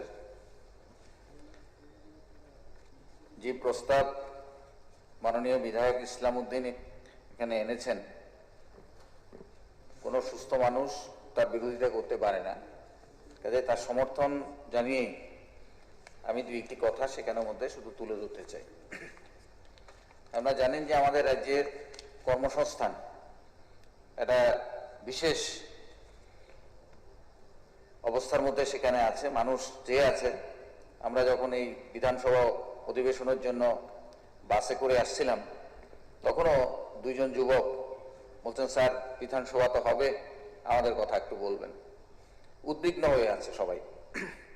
তার কারণ হচ্ছে আমাদের রাজ্যের অর্থ কমিশনের চেয়ারম্যান রাজ্য সফরে যখন এসেছিলেন ডাক্তার অরবিন্দ পানাগড়িয়া, তার যে তথ্য সেখানে, সে তথ্য অনুসারে সেখানের মধ্যে দেখাচ্ছে যে ত্রিপুরা রাজ্যগুলোর মধ্যে এটা গরিবতম রাজ্য। এখানে 13.11% মানুষ দরিদ্র সীমার নিচে অর্থাৎ দরিদ্রতার কবলে সেখানের মধ্যে রয়েছে, এবং মাথাপিছু গড় আয় যেটা, এটাও সেখানের মধ্যে আমাদের রাজ্যে সেখানের মধ্যে কমছে। কিন্তু ভাইরাস আমাদের রাজ্যে শিক্ষার হার অনেক, শিক্ষিত লোকের সংখ্যা সেখানের মধ্যে অনেক সেখানে আছে, কাজে সেদিক থেকে এটা অনেকটা বিপরীত ধর্মী। সেদিক থেকে আমি শুধু একটা তথ্য সেখানের মধ্যে দিতে চাই। 2017 সালের 31 ডিসেম্বর পর্যন্ত গ্রুপ এ কর্মচারী ছিল আমাদের 4741 জন, ভাইরাস এটা 2000 এই সময়ের মধ্যে এসে সেটা দাঁড়িয়েছে 6239 জন। গ্রুপ বি 7117 জন, সেটার সংখ্যা এসে দাঁড়িয়েছে 4391 জন। গ্রুপ সি সবচেয়ে বেশি, 92,738 জন ছিল, সেই সংখ্যাটা এখন এসে দাঁড়িয়েছে 75,640 জন। সর্বশেষ গ্রুপ বি দারুণভাবে কমেছে, 48,235 জন ছিল, যেটা 48,000 থেকে কমে 18,799 জনে এসে সেখানের মধ্যে দাঁড়িয়েছে। অর্থাৎ প্রায় 58,000-এর উপরে এখন সেখানে এই ধরনের একটা শূন্য পদ এসে দাঁড়িয়েছে। আমাদের রাজ্যে কি বেকার নেই? বেকার প্রচুর সংখ্যায় সেখানের মধ্যে আছে। স্নাতকোত্তর বেকার 64,096 জন, স্নাতক 89,021 জন, HS+2 38,117 জন, মাধ্যমিক 2,53,890 জন, ডিপ্লোমা 19,083 প্লাস তার সঙ্গে 12,649, মাধ্যমিক ফেল 67,664 জন, ITI পাস 8,787 জন, ইঞ্জিনিয়ারিং পাস 15,000, ডাক্তার 3,000, নার্স প্যারামেডিক 9,000, বিএড এমএড 11,000, নেটস ল্যাব 1,899 জন। সংখ্যাটা যদি আমরা যোগ করি তাহলে দেখা যাবে যে 5 লক্ষের মতো বেকার আমাদের এই রাজ্যের ভেতরে রয়েছে, যারা কর্মসংস্থান চায়, এবং এই কর্মসংস্থানের ব্যবস্থা করাটা আমাদের রাজ্য সরকারের সেখানের মধ্যে একটা নৈতিক দায়িত্ব। কাজ পাচ্ছে না, যার ফলে দেখা যাচ্ছে শ্রম দপ্তরের একটা তথ্য আপনাদের সামনে সেখানের মধ্যে বলছি, 92,097 জন যারা আমাদের রাজ্য থেকে বাইরের রাজ্যে গিয়ে সেখানে কাজের সন্ধানে চলে গেছে। শ্রম দপ্তরের তথ্য, এটা আমার কোনো তথ্য নয়। এর মধ্যে 17,053 জন হচ্ছে মহিলা, যারা কাজের সন্ধানে বাইরে চলে যেতে সেখানের মধ্যে বাধ্য হচ্ছে। এখন এই জায়গার মধ্যে দাঁড়িয়ে আমাদের সরকারের কাছে সবচাইতে একটা বড় চ্যালেঞ্জ, যেই সময়ের ভেতরে তাদের জন্য একটা ব্যবস্থা আমাদের সেখানের মধ্যে করতে হবে। আমি খুব ছোট্ট পরিসরেই বলছি, এবং এখানে দেখেছেন যে বাম আমলে একটা ইন্টারভিউ হয়েছিল, সেই ইন্টারভিউটা সম্পর্কে অনেকদিন স্থবিরতা ছিল। 10,323 যাদের একটা আইনি জটিলতা, তাদেরকে কর্মসংস্থানের মধ্যে নিয়ে আসার জন্য সে সুযোগ সেখানের মধ্যে তৈরি করা, তার সঙ্গে আরো কিছু মিলে লাভ করে একটা ইন্টারভিউ নেওয়া হয়েছিল, এবং সেই ইন্টারভিউটা সেখানের মধ্যে এই গভর্নমেন্ট আসার পরে সেটাকে স্টপ করে রাখা হয়েছে। তার পরবর্তী সময় সেটা কোর্টের নির্দেশে দেখা গেল যে না, এই প্রক্রিয়াটা পুনর্বহাল আছে। তখনই আমরা দাবি করেছিলাম যে এই সংখ্যাটাও যদি সেখানের মধ্যে নিয়োগ করা হয় তাহলে আমাদের রাজ্যের কর্মসংস্থানের একটা বিরাট সুযোগ সেখানের মধ্যে হবে, এবং এটা যে বৈধ সেখানের মধ্যে আমি বলি যে 1 সেপ্টেম্বর 2025 আমাদের পত্রিকাগুলোতে সেটা প্রকাশিত হয়েছিল যে এটা বৈধ, এবং সেইভাবে তার কর্মসংস্থানের সুযোগ সেখানের মধ্যে করা হোক। কাজে এই জায়গার মধ্যে দাঁড়িয়ে আরো অনেকগুলো আইনি জটিলতা, বিভিন্ন পদ্ধতি সেখানে হচ্ছে, যেখানে সরকার আরো বেশি গুরুত্ব সেখানের মধ্যে দেওয়া দরকার। যেমন দেখুন প্রাইমারি টিচার, এখন কি সিদ্ধান্ত সেখানে প্রাইমারি টিচার সারা দেশের ক্ষেত্রে সেখানের মধ্যে বলা হচ্ছে যে তারা যদি টেট কোয়ালিফাই না হয় তাহলে তারা চাকরির মধ্যে থাকবে না। আমি জানি না অর্থমন্ত্রী এখানে আছেন, কি সিদ্ধান্ত গভর্নমেন্ট সেখানের মধ্যে আছে। অন্যান্য রাজ্যগুলো জরুরি ভিত্তিতে তাদের টেট ব্যবস্থা করা হচ্ছে, যদি না হয় তাহলে এই লোকগুলো সেখানের মধ্যে চাকরি থেকে ছাঁটাই হয়ে যাবে। তাহলে তার জন্য জরুরি ভিত্তিতে সহজ পদ্ধতিতে কিভাবে টেট নিয়ে তাদের কর্মসংস্থানের সুযোগ করতে পারে, বিভিন্ন রাজ্যগুলো সেখানের মধ্যে তার জন্য তড়িঘড়ি সিদ্ধান্ত গ্রহণ করেছে। কিন্তু আমি এখন পর্যন্ত দেখিনি আমাদের স্টেট গভর্নমেন্ট এই ধরনের কোনো উদ্যোগ সেখানের মধ্যে গ্রহণ করেছে, কাজে এটা আমি সেখানের মধ্যে দেখিনি। কাজে লাস্ট আমি যে কথাটা সেখানের মধ্যে বলবো যে আমাদের রাজ্য সরকার এবং অর্থমন্ত্রীর কাছে এটা একটা বড় চ্যালেঞ্জ। একদিকে হচ্ছে ঋণের বোঝা আমাদের রাজ্যে, যে ঋণের বোঝা 2017 সালে 11,851 ছিল, সেই ঋণের বোঝা 2024 সালে এসে 24,685 হয়েছে, আর 2026 সালে সেটা 26,300 কাছাকাছি সেখানের মধ্যে এই ঋণের বোঝা সেখানের মধ্যে হয়েছে কোটি টাকা। আরেকদিকে সেখানের মধ্যে দেখা গেছে কর্মসংস্থানের চাপ, আরেকদিকে সেখানের মধ্যে ভীষণ ডকুমেন্টের সেখানের মধ্যে কমিটমেন্ট পালন করা, সামনে নির্বাচন আসছে। কাজে অর্থমন্ত্রী এবং এই সরকারের সামনে ত্রিমুখী চাপ কিন্তু সেখানের মধ্যে রয়েছে। তার মধ্যে দাঁড়িয়ে সুপরিকল্পিতভাবে সরকার যদি সেখানের মধ্যে সিদ্ধান্ত গ্রহণ করে এই কর্মসংস্থানের জন্য সেখানের মধ্যে পথ তৈরি না করে, তাহলে আমাদের বেকার যুবকদের সামনে এটা বলতে হবে যে হতাশা ছাড়া আর তার সামনে সেখানে কোনো কিছু নেই। কাজে সেই দিক থেকে আমি বলবো যে মাননীয় বিধায়ক শ্রদ্ধেয় ইসলামউদ্দিন যে প্রস্তাব সেখানের মধ্যে এনেছেন একেবারে সময় উপযোগী এবং আমাদের ভাবনার মধ্যে সেখানের মধ্যে আঘাত করার মতো, সরকারকে দৃঢ় সিদ্ধান্ত গ্রহণ করার মতো। তাই আমার দৃঢ় বিশ্বাস যে এই প্রস্তাবকে শুধু সমর্থনের প্রশ্ন না, সরকার তাকে বিবেক দিয়ে দেখে এটাকে কি করে ইমপ্লিমেন্ট করে তড়িঘড়ি তার সংস্থানের ব্যবস্থা করা যায় সেই উদ্যোগ সেখানের মধ্যে গ্রহণ করবেন। আমি আমার আলোচনা এখানেই শেষ করছি। আমি ডেপুটি স্পিকার মহোদয়কে ধন্যবাদ জানাচ্ছি আমাকে সময় দেওয়ার জন্য। ধন্যবাদ মাননীয় সদস্য দীপঙ্কর বাবু। এখন আমি মাননীয় সদস্য শ্রী ইসলামউদ্দিন কর্তৃক উত্থাপিত রেজলিউশনটি ভোটে দিচ্ছি। রেজলিউশনটি হলো এই মন্ত্রী মহোদয় না করলে কে ভোটের পরে দিবে? আচ্ছা আচ্ছা,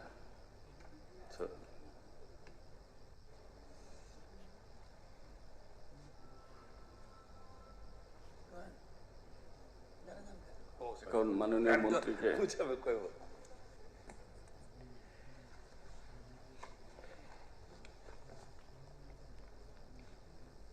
মাননীয় উপাধ্যক্ষ মহোদয়,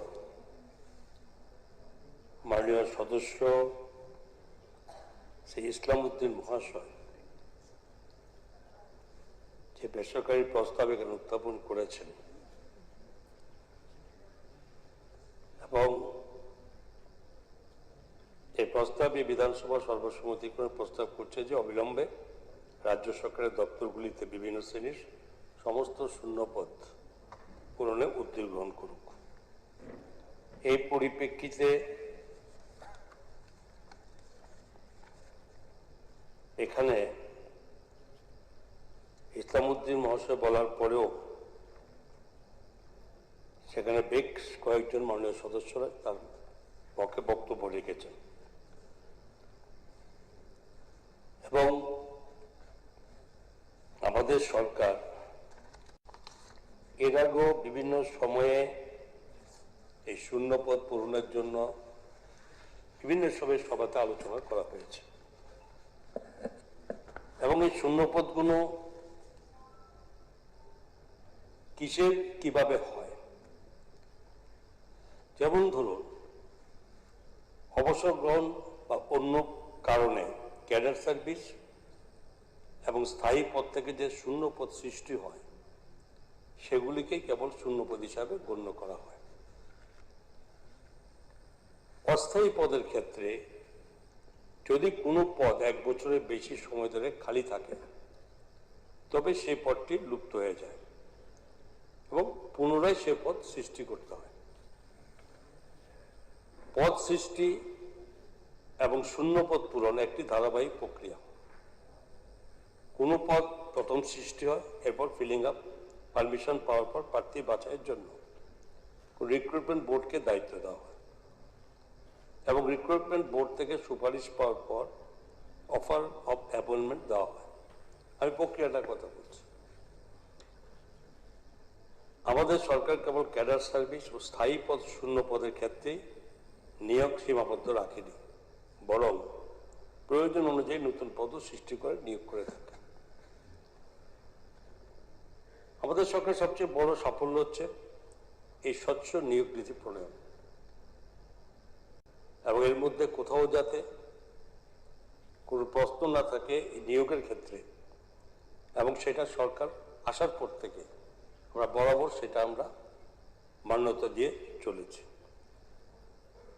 এবং স্বাভাবিকভাবেই এই স্বচ্ছ প্রক্রিয়াটাকে জারি রাখার জন্য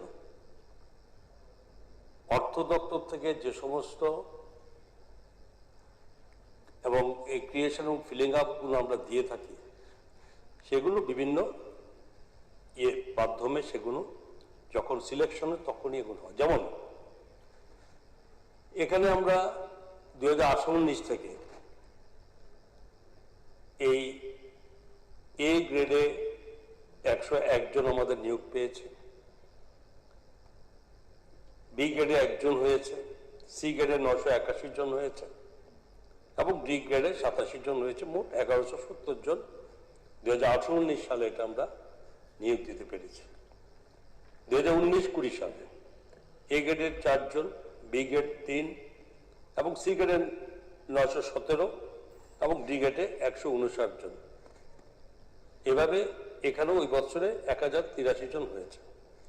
2020-21 সালে, এটা সবাই জানেন যেটা কোভিডের সময় সারা দেশ যখন আমরা জর্জরিত আমাদের, সে ওই 20-21 এই গ্রেডে 41 জন এবং বি গ্রেডে 5 জন, সি গ্রেডে 517 এবং ডি গ্রেডে 117 জনের নিয়োগ হয়েছে, মোট 680 জন। 2021-22 সালে এ গ্রেডে 225 জন এবং বি গ্রেডে 14 জন, সি গ্রেডে 2648 জন এবং ডি গ্রেডে 115 জন, মোট 3002 জন সেখানে নিয়োগ প্রাপ্ত হয়েছে। 2022-23 সালে এ গ্রেডে 107 জন এবং বি গ্রুপ গ্রেডে 67, সি গ্রেডে 3425 এবং ডি গ্রেডে 110, টোটাল 3709 জন। 23-24 এ গ্রেডে 35, বি গ্রেডে 215, সি গ্রেডে 3371 এবং ডি গ্রেডে 190, টোটাল 3811। 24-25 এ গ্রেডে 40 জন, বি গ্রেডে 393 এবং সি গ্রেডে 1425 এবং ডি গ্রেডে 2241, মোট 4099 জন। ঠিক তেমনি 2025-26 সালে এ গ্রেডে 321 জন, বি গ্রেডে 445 এবং সি গ্রেডে 2037 এবং ডি গ্রেডে 488, মোট 3291 জন। 26-27 এই মুহূর্ত পর্যন্ত আমাদের কাছে রেকর্ড অনুযায়ী, যেখানে এ গ্রেডে 3 জন, বি গ্রেডে 0, সি গ্রেডে 1512 এবং ডি গ্রেডে 5 জন, মোট 1520। এই টোটালি যদি এই গ্রেডকে আমরা টোটাল করি, এই পর্যন্ত আমাদের এই সময়কাল পর্যন্ত 877 জন এবং বি গ্রেডে 1143 এবং সি গ্রেডে 16,833 এবং ডি গ্রেডে 3,512, টোটাল 22,365 জন অলরেডি যোগাযোগ হয়ে গেছে। নতুন যে এর মধ্যে যেখানে অফার অফ অ্যাপয়েন্টমেন্ট দেওয়া হয়ে গেছে অলরেডি বা টিপিএসসি রিকমেন্ড করেছে এবং যাদের অফার অফ অ্যাপয়েন্টমেন্ট অতি সত্ত্বর দেওয়া হচ্ছে, যেমন 131 জন এগ্রিকালচারাল অফিসার্স এবং 42 জন জেনারেল ডিউটি মেডিকেল অফিসার্স এবং এছাড়া 74 জন সরকারি অধ্যাপককে নিয়োগের প্রস্তাব দেওয়া হয়েছে এবং আরো 127 জন সরকারি অধ্যাপক কেউ অফার অফ অ্যাপয়েন্টমেন্ট সুপারিশ করে দেওয়া হয়েছে। এই টোটাল এই সংখ্যার সঙ্গে 374 জন যুক্ত হবে নতুন করে। এবং প্রমোশন পোস্টগুলি এই ভ্যাকেন্সি ফিল আপের মধ্যে নেই। প্রমোশন পোস্টের জন্য পোস্ট ক্রিয়েশনের যেখানে প্রয়োজন হয় সেই ক্ষেত্রে অর্থ দপ্তরের অনুমোদন দেওয়া হয়। প্রমোশন পোস্ট ফিলিং আপের জন্য অর্থ দপ্তরের অনুমোদনের কোনো প্রয়োজন হয় না।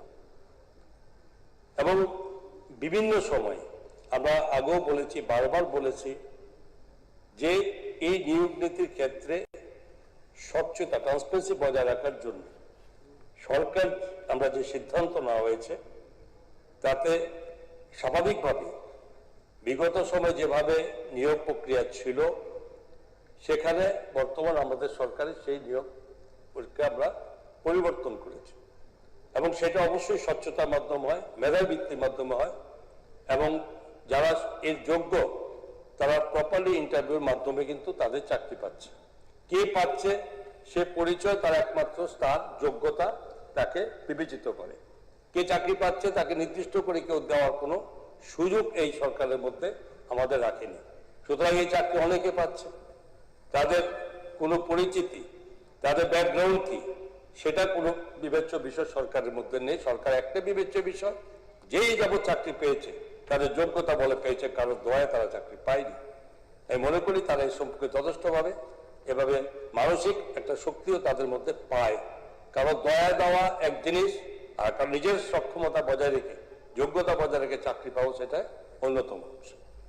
তো এই বিভিন্ন এই নিয়ম নীতি মেনে টিপিএসসি, জেআরবিটি, টিআরবিটি বা অন্য কোনো রিক্রুটমেন্ট বোর্ডের মাধ্যমে যখন নিয়োগ প্রক্রিয়া একটু সময় সাপেক্ষ, এটা বারবার আমরা স্বীকারও করেছি, মানে মুখ্যমন্ত্রী স্বীকার করেছেন যে এটা সময় সাপেক্ষ, কিন্তু সরকারের কাজকে বন্ধ রাখা যাবে না। সরকারি কাজকে জনগণের স্বার্থে যেখানে সরকারের কাজ এটা চালু রাখার জন্য অবশ্যই আমরা এই পাবলিক সেক্টর এবং উন্নয়ন প্রক্রিয়া ব্যবস্থা না হয় তার জন্য আমরা অবশ্যই আউটসোর্সিং এবং কন্ট্রাকচুয়াল চাকরি সময় সময় আমাদেরকে দিয়ে এই সমস্ত কাজগুলো আমাদের পরিচালনা করে রাখতে হয়েছে।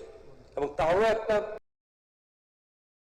যেগুলো নিয়োগ প্রক্রিয়া দেরি হচ্ছে সেখানে সরকারের কাজ চলতে হবে এবং সেখানে তার জন্য কি হয়েছে আমি আবারও সেটা সংখ্যা 2018-19 থেকে বলছি যে কন্ট্রাকচুয়াল চাকরি 18-19 আমরা 34 জন দিয়েছি এবং 19-20 476 জন দিয়েছি এবং 2020-21 1435 জন দিয়েছি, 2021-22 সালে 2769 জনকে দিয়েছি এবং 2022-23 1560 জনকে দিয়েছি, 2023-24 3694 জনকে দিয়েছি এবং 2024-25 3349 জনকে দিয়েছি, 2025-26 598 জন দিয়েছি এবং 2026-27 169 জনকে দিয়ে, যার টোটাল সংখ্যা 14,084। রেগুলার ছাড়া এগুলো আমি বলেছি তো, এগুলো সমস্ত কন্ট্রাকচুয়াল বা আউটসোর্সিং আসুন।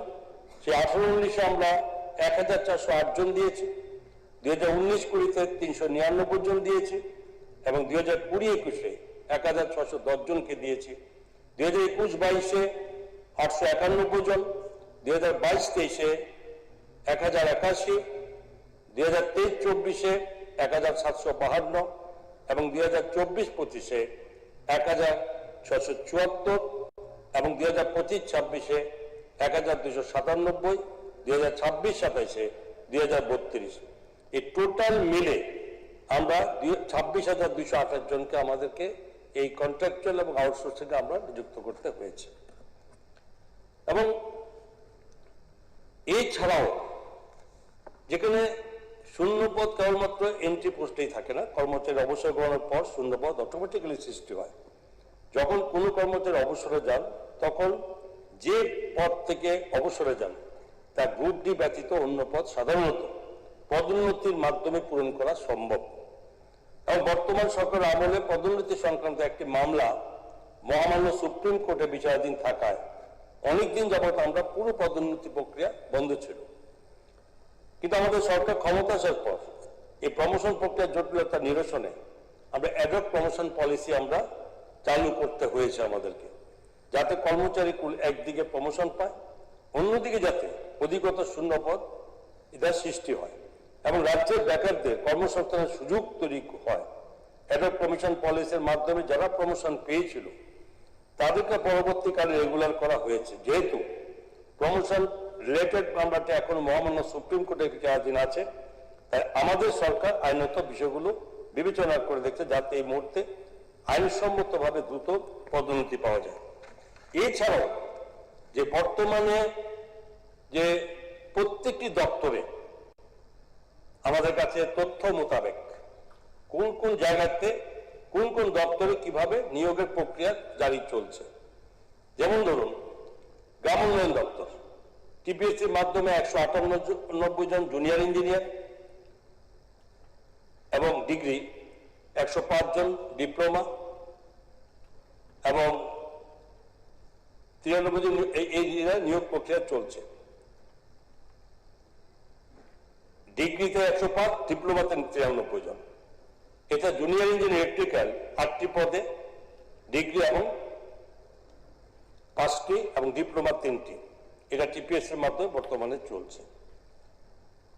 ত্রিপুরা পুলিশের 6760টি স্পেশাল এক্সিকিউটিভ পদে অন্তর্ভুক্তি অলরেডি আমাদের অর্থ দপ্তর সেখানে অনুমোদন দিয়ে দিয়েছে, প্রক্রিয়া চলছে। যুব বিষয়ক ও ক্রীড়া দপ্তর youth organiser, junior PI, coach ইত্যাদি 326টি পদ পূরণের প্রক্রিয়া চলছে। পিডব্লিউডি আরএনবি টিএস গ্রেড 5 এ জুনিয়র ইঞ্জিনিয়ার ডিগ্রি এর 195টি পদ এবং TS group 5B junior engineer diploma এর 115টি পদ পূরণের প্রক্রিয়া চলছে। Land records and settlement department, land records and settlement department দপ্তরে অ্যাসিস্ট্যান্ট সার্ভে অফিসার, কানুনগো ও আমিনে 141টি পদের লোক নিয়োগের প্রক্রিয়া চলছে। শিল্প বাণিজ্য দপ্তর 42টি সিনিয়র ইন্সপেক্টর পদে নিয়োগের জন্য বিজ্ঞপ্তি ইতিমধ্যে প্রকাশিত হয়ে গেছে। 6টি এলডিসি ও 6টি ড্রাইভার পদ পূরণের প্রক্রিয়া চলছে। তাছাড়া এক্সটেনশন অফিসারের 6টি, ফিল্ড অ্যাসিস্ট্যান্ট 38টি, স্টোর কিপারের 4টি পদে নিয়োগের উদ্যোগ নেওয়া হয়েছে। কৃষি দপ্তর এগ্রিকালচার অফিসার 136টি পদ পূরণের প্রক্রিয়া টিপিএস এর মাধ্যমে চলছে। Printing and stationery department machineman, chargeman, রাইন্ডার 15 পদে এটি নিয়োগ প্রক্রিয়া চলছে। এবং স্বরাষ্ট্র দপ্তরের আরেকটা স্বরাষ্ট্র কারা দপ্তরের ওয়ার্ডার, পুরুষ ও মহিলা কম্পিউটার অ্যাসিস্ট্যান্ট ইত্যাদি পদে মোট 283 জনকে নিয়োগের প্রক্রিয়া চলছে। ট্যাক্সেশন এক্সেস অর্গানাইজেশন অর্থ দপ্তরের অধীন কর সংস্থার মধ্যে 3টি সুপারিনটেন্ডেন্ট অফ ট্যাক্সেস এবং 9টি সিনিয়র কম্পিউটার অ্যাসিস্ট্যান্ট পদে টিপিএসসির মাধ্যমে নিয়োগের প্রক্রিয়া বর্তমানে চলছে। কমিশনার অফ এক্সাইজ দপ্তরে টিপিএসসির মাধ্যমে 88টি সাব ইন্সপেক্টর অফ এক্সাইজ পদে নিয়োগের প্রক্রিয়া বর্তমানে চলছে। সেকেন্ডারি এডুকেশন দপ্তরের অধীনে 700টি গ্র্যাজুয়েট টিচার পদে পূরণের প্রক্রিয়া টিচার্স রিক্রুটমেন্ট বোর্ডের মাধ্যমে প্রক্রিয়াধীন। হায়ার এডুকেশন দপ্তর, উচ্চশিক্ষা দপ্তর সরকারি সাধারণ ডিগ্রি কলেজগুলিতে 201টি assistant professor group A gazetted পদে শূন্য পূরণের জন্য টিপিএসসির কাছে রিকুইজিশন পাঠিয়েছে। সম্প্রতি টিপিএসসি তাদের ইন্টারভিউ পার্সোনালিটি টেস্ট পরীক্ষার প্রথম পর্বে সরকারি অধ্যাপক পদের জন্য 74 জন প্রার্থীকে সুপারিশ করেছে এবং ইন্টারভিউ পার্সোনালিটি টেস্টের দ্বিতীয় পর্বের প্রক্রিয়া ইতিমধ্যে শুরু হয়ে গেছে। ইন্সট্রাক্টর মিউজিক কলেজে 19টি পদ পূরণের জন্য জিআরবিটির কাছে পাঠানো হয়েছে। এলিমেন্টারি এডুকেশন দপ্তর 1036টি আন্ডার গ্রাজুয়েট টিচার এবং 1020টি গ্রাজুয়েট টিচার এবং 352টি প্রি প্রাইমারি টিচার নিয়োগের উদ্যোগ নেওয়া হয়েছে। সমাজ কল্যাণ ও সমাজ শিক্ষা দপ্তর 42টি সুপারভাইজার পদ এবং 4টি সিডিপিও পদ পূরণের প্রক্রিয়া টিপিএসসির মাধ্যমে চলছে। রাজস্ব দপ্তর 14টি রেভিনিউ ইন্সপেক্টরের পদ পূরণের প্রক্রিয়া টিপিএস এর মাধ্যমে চলছে। তাছাড়া তহসিলদার, জুনিয়র সার্ভেয়ার, আমিন ও মহলের 240টি পদ পূরণের উদ্যোগ নেওয়া হয়েছে। পানি সম্পদ বিকাশ দপ্তর ভেটেরিনারি অফিসার 110টি পদ পূরণের প্রক্রিয়া টিপিএস এর মাধ্যমে বর্তমানে চলছে। নির্বাচন দপ্তর 36টি জুনিয়র কম্পিউটার অ্যাসিস্ট্যান্ট, 11টি এলটিসি ও 4টি গ্রুপ ডি পদ জিআরবিটির মাধ্যমে নিয়োগ করার প্রক্রিয়া চলছে। পর্যটন দপ্তর অ্যাসিস্ট্যান্ট টুরিস্ট অফিসারের 2টি পদ, এলডিসি 6টি পদ ও গ্রুপ ডি 13টি পদ পূরণের উদ্যোগ নেওয়া হয়েছে। অর্থ পরিসংখ্যান দপ্তর ইনভেস্টিগেটরের 23টি পদ পূরণের উদ্যোগ নেওয়া হয়েছে।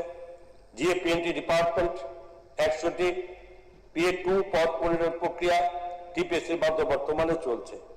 তথ্য ও প্রযুক্তি দপ্তর 220টি অ্যাসিস্ট্যান্ট টেকনিক্যাল অফিসার এবং 2টি সিনিয়র কম্পিউটার অ্যাসিস্ট্যান্ট নিয়োগের প্রক্রিয়া টিপিএসসির মাধ্যমে চলছে।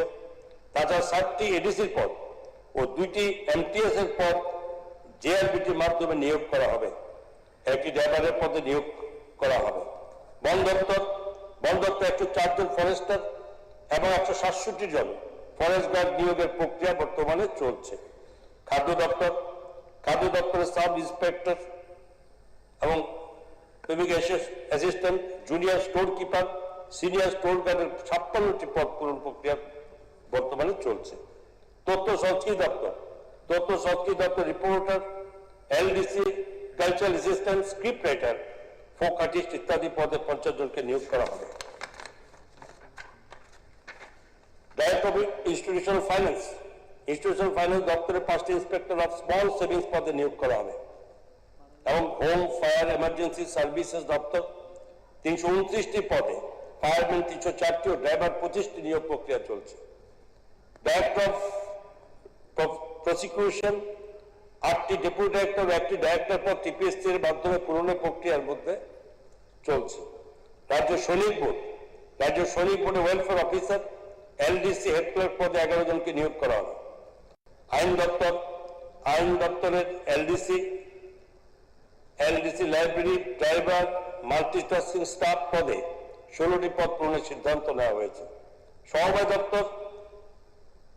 দপ্তর audit, cooperative, investigator, cooperative, statistical investigator ইত্যাদি 127টি পদ পূরণ করার সিদ্ধান্ত নেওয়া হয়েছে এবং জিএসএ দপ্তর মাল্টিটাস্কিং স্টাফের 88টি পদ জিআরবিটি এর মাধ্যমে পূরণের সিদ্ধান্ত নেওয়া হয়েছে। ইন্সপেক্টর অফ ফ্যাক্টরিজের 2টি পদ পূরণের প্রক্রিয়া টিপিএসসি এর মাধ্যমে চলছে এবং ট্রেজারি ডাইরেক্টরেটের গ্রুপ বি, গ্রুপ সি এর প্রায় 81টি পদ পূরণের প্রক্রিয়া চলছে। স্বাস্থ্য দপ্তর professor super facility Agartala government medical কলেজের 18টি পদ, মেডিকেল অফিসার ডেন্টালের 6টি পদ ও বায়োমেডিক্যাল ইঞ্জিনিয়ারের 2টি পদ এবং ফুড সেফটি অফিসারের 16টি পদ পূরণের প্রক্রিয়া টিপিএসসি এর মাধ্যমে চলছে। স্বাস্থ্য দপ্তরের অধীনে 50 জন কর মাঠ, 100 জন পুরুষ এবং মহিলা এমপিডব্লিউডি নিয়োগ করার প্রক্রিয়া শুরু হয়েছে। এগুলো অলরেডি অর্থক্ষেত্রে অনুমোদন হয়েছে এবং এই টোটাল সংখ্যাটা 13,338টি পদ টোটাল অনলাইনে পাইপলাইনে আছে, এগুলো হলে এগুলো আমাদের পাবে। এখন প্রশ্ন হচ্ছে যে সরকার শূন্যপদ পূরণে কোথাও অন্যায়ের জায়গা নেই। আপনারা বারবার বলেছেন, এখানে আলোচনা হয়েছে, শুধু একটা জায়গায় অবশ্যই আপনারা বলেন, সেটা আমরা অস্বীকারও করি না, যে প্রক্রিয়াতে যে সিস্টেম, যে পদ্ধতি ট্রান্সপারেন্ট করার জন্য, স্বচ্ছতা বজায় রাখার জন্য যে সরকার যে সিদ্ধান্ত নিয়েছে, তাতে নিয়োগ প্রক্রিয়া একটা বিলম্বিত, এটা অবশ্যই এটা আপনারা বলেন, সেটা আমরা অস্বীকার করি না। এবং সেই সঙ্গে যাতে সরকারের কোনো কাজ যাতে কোথাও না বাধা প্রাপ্তি হয় এবং তার জন্য কন্ট্রাকচুয়াল বা আউটসোর্সিং এর মাধ্যমে আমরা সেই কাজটুকু পরিচালনা করার ব্যবস্থা আমরা নিয়েছি। তো এখানে আমরা দিচ্ছি, এরপরে আরো আসবে না, প্রতি মাসে বা বছরের বিভিন্ন সময়ে এখানে রিটায়ারমেন্টে যাচ্ছে, অটোমেটিক্যালি শূন্যপদ আমরা সৃষ্টি হবে এবং সময় যখন এগুলো ঠিক প্রসেস অনুযায়ী কমপ্লিট হবে, তো অটোমেটিক্যালি বাইরে এখন এরকম নয় যে আর এগুলো কেন দেওয়া হচ্ছে না। আসলে এগুলো কমপ্লিট করা, কারণ এখানে যদি আমরা দিয়ে দিই, সবকটা প্রসেস করে যদি দেরি হয়, তাহলে অটোমেটিক্যালি সেগুলো আবার ওই ল্যাপস হয়ে যায়। তো সেই কারণে এগুলো আমরা দফায় যখনই ছাড়ছে, তার সঙ্গে আবার পরে নেক্সট স্টপে আবার সেখানে আমাদের দাঁড় করে দেওয়া হচ্ছে। এবং এগুলো এই শূন্যপদ বা যেখানে রিক্রুটমেন্টের যে প্রশ্নটা আসে, সেটা অবশ্যই ডিপার্টমেন্ট ওয়াইজ অর্থোত্তর আসে। অর্থোত্তর আসার পরে সেগুলো আমরা যদি পদ থাকে ক্রিয়েশন করা হবে, ফিলিং আপের সঙ্গে সঙ্গে আমরা একসঙ্গে দিয়ে দিই। আগে একটা সময় শুধু ক্রিয়েশন করো, আবারও ঘুরে ক্যাবিনেটে আসবে, সেখানে ফিলিং আপের পত্র থাকতো, সেখানে একটা টাইম আপনার লাগতো অনেক বেশি, যাতে তড়িঘড়ি হয়। ফাইন্যান্স দপ্তরে আমরা সেটা নতুন করে দিচ্ছি ক্যাবিনেটে, যে ফিলিং এবং ক্রিয়েশন এবং ফিলিং আপ একসঙ্গে যাতে ফাইল ডিপার্টমেন্ট গুলো পাঠায় এবং সঙ্গে সঙ্গে ফাইন্যান্স ডিপার্টমেন্ট সেটা ছেড়ে দেয়। এরপরে যে প্রসেস প্রক্রিয়ার মাধ্যমে যায়, তখন কিন্তু ফাইন্যান্স দপ্তরের এই ম্যাটারটার মধ্যে কোন রকম অতএব থাকে না। হ্যাঁ, অনেকে এখানে বলেছেন যে সরকার এগুলো দেখা উচিত, যে এগুলো আরো ত্বরান্বিত করার জন্য সময়ে সময়ে আমরা মাননীয় মুখ্যমন্ত্রীর নেতৃত্বে আমাদের মন্ত্রিসভার সদস্যরা এই নিয়ে বারংবার আমরা বিভিন্নভাবে চেষ্টা করেছি যাতে এটা প্রসেস পদ্ধতি করা যায়, কিন্তু এর বাইরে আমরা অনধিকার চর্চা করার মতো আমরা করতে পারি না। এবং সেই সঙ্গে এটাও ঠিক কথা উঠেছে, যেখানেও বলেছে যে টিপিএসসির এই যে এরা যে পরিচালনা এই যে কমিটি, তার জন্য লোক সংখ্যা বাড়িয়ে দেওয়া হোক, বা জিআইপিটি বিভিন্ন সময় যেখানে সংখ্যা যদি কম হয় এই প্রক্রিয়াটাকে তড়িঘড়ি করার জন্য সেখানে সরকারের আপত্তি, সেখানে সব জায়গাতে আমাদের সরকারের তরফ থেকে সেগুলো আমরা অনুমোদন দেওয়া হয়েছে। তেমনি ধরুন এখানে মাননীয় সদস্য ওনারা যা বলেছেন সবাই একটু রকম প্রস্তাব ইসলাম বাবু যেটা রেখেছেন বা আপনাদের যা রেখেছে বা সুদীপ বাবু যেটা রেখেছে সবাই মোটামুটি আছে। সুদীপবাবু বলেছেন সবাইকে চাকরি দেওয়া সম্ভব না, এটা আপনারাও বলেছেন, এটাও সত্যি কথা যে ভ্যাকেন্সি আছে বলেই তো আমরা এগুলো আমরা ফিল আপের জন্য দিয়েছি, আসে বলেই তো চাকরি দিচ্ছি, এরকম তো আমরা অস্বীকার করছি যে ভ্যাকেন্সি নেই। আজকে এই যে প্রত্যেকটা ডিপার্টমেন্টের যে আমি ব্যাখ্যা দিয়েছি এবং যা করেছি সেটাও বলেছি, এখন এগুলো আমাদের টোটালি সরকার যদি তাকে না দেওয়ার কোনো পরিকল্পনা থাকতো তাহলে অবশ্যই বারবার এই শূন্যপদ পূরণের জন্য আপনাদের বলা, কোথাও তার কোনো ইয়ে থাকতো না। বলেছেন ঠিক আছে, আমরা করছি, আপনারা চাইছেন না করছি, কিন্তু আমরা করছি না যে শব্দটা হচ্ছে সেটা তো আমরা সরকার সমর্থন করতে পারি না। তেমনি আমাদের মাননীয় সদস্য রঞ্জিত বাবু একটা কথা বলেছেন যে ব্যাকলগের ব্যাপারে, অবশ্যই যদিও ব্যাকলগ ব্যাপারটা আমাদের ফাইন্যান্স ডিপার্টমেন্টের কাছে এটা আসে না, এটা আসে ডিপার্টমেন্টের কাছে, যে ডিপার্টমেন্টগুলো যদি এখানে কোথাও ব্যাকলগ হয়ে থাকে সেই ডিপার্টমেন্ট তো আপনি যখন রেখেছেন। আমি এটাও বলি যেটা আমাদের কাছে সরাসরি ফাইন্যান্সের রিপোর্ট থাকে না, তবে এটা অবশ্যই যখন বলেছেন আমরা আমাদের তরফ থেকে ফাইন্যান্সের তরফ থেকে আমরা সমস্ত কনসার্ন ডিপার্টমেন্টগুলোকে এই ধরনের ব্যাকলগ থাকলে যাতে তারা এগুলো আবার এখানে পাঠায়। আর সেই সঙ্গে এসটি এবং এসসি এই ওয়েলফেয়ার ডিপার্টমেন্টের মাধ্যমে সেগুলো তো এগুলো আসবে। তবে একটা কথা আপনি বলেছেন যে আউটসোর্সিং এর নেওয়া যে নেওয়া হয় তাদের মধ্যে আপনাদের এখানে এসটি যেখানে রোস্টার মেনটেন করা হয় না, যেটা আপনি বলেছেন এটা ঠিক, যে এই যে আউটসোর্সিংটা নেওয়া হয় সেটা কিন্তু একটা কোনো এজেন্সির মাধ্যমে নেওয়া হয়, তো সেখানে এজেন্সি সেখানে ঠিক করে নেয়, তারপরেও আমাদের থাকে যেটা রোস্টার মেনটেন করা যাতে প্রক্রিয়াটা চালু রাখে 31%, 17% যাতে এটা মেনটেন করা হয়।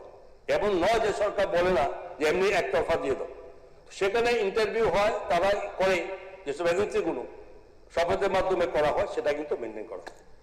তারপরেও আপনি বলছেন যদি হয় এরকম আউটসোর্সিং এর ক্ষেত্রে, সেটাও আগামী সময় আমাদের নেক্সট এটা অবশ্যই আরো ভালো করে ফলো আপ করা হবে, কারণ এখানে কোনো সরকারি চাকরি কি আউটসোর্সিং কি কন্ট্রাকচুয়াল পার্মানেন্টের কথা ছেড়ে দিন, মানে কম্পালসারি সেখানে রোস্টার মেনটেন করতে হবে, এখানে কোথাও কোনো গ্যাপ দেওয়ার জায়গা নেই। তো সুতরাং এই জায়গার ক্ষেত্রে যদি কোথাও কোথাও তাকে ডিসপুট থাকে, আপনি বলেছেন প্রস্তাব রেখে দেন, সেটা অবশ্যই আমরা এই সব পরবর্তী সময় আলোচনা করে আমরা দেখে নেব যাতে এটা মেনটেন করা হয়। আমি এই মুহূর্তে বলবো না যে হয় না, কিন্তু আপনি বলেছেন যেহেতু সেটা আমরা মাথায় রাখলাম, সেটা আমরা অবশ্যই আলোচনা করে নেবো কেন কোথায় এটা গ্যাপ হচ্ছে। এবং আমি অর্থের পক্ষ থেকে আমি আমার এই ডিটেলস আমার মানে যা তথ্য তা আমি দিয়েছি আপনাদের কাছে, এবং আমি অবশ্যই বলবো যে এই বেসরকারি প্রস্তাবে যেখানে ইসলামউদ্দিন মহোদয় এনেছেন, আপনাকে অবশ্যই সেটা বলবো যে আপনি এনেছেন এবং সেটা নিয়ে আলোচনা করার দায়িত্ব সরকারের আছে, এবং সরকার তার আপনার যে বক্তব্য রেখেছেন সেটা সরকারের পক্ষ থেকে যত রিপোর্ট সেটা আপনাকে এই সভাকে জানানো এটা আমাদের অবশ্যই কর্তব্য। কিন্তু যে অর্থ নিয়ে আপনারা বলছেন যে শূন্য পদ পূরণ করতে সরকার রাজি হয় না এবং সরকার করছে না, সরকার অবহেলা করছে বা সবাই এটা অবজ্ঞা করছে, সেটা আমরা সেটা মেনে নিতে পারি না। তারপরে বেসরকারি ব্যবস্থা যেহেতু বলছেন যে এই বক্তব্য আমি এই বক্তব্য আমি সমর্থন করি না, আমি এটাকে অবশ্যই আমাদের তরফ থেকে আমি এটাকে খারিজ করলাম। মাননীয় অধ্যক্ষ মহোদয়, আমার বক্তব্য আমি এখানে শেষ করলাম। এখন আমি মাননীয় ইসলামউদ্দিন একটু ক্লারিফিকেশন।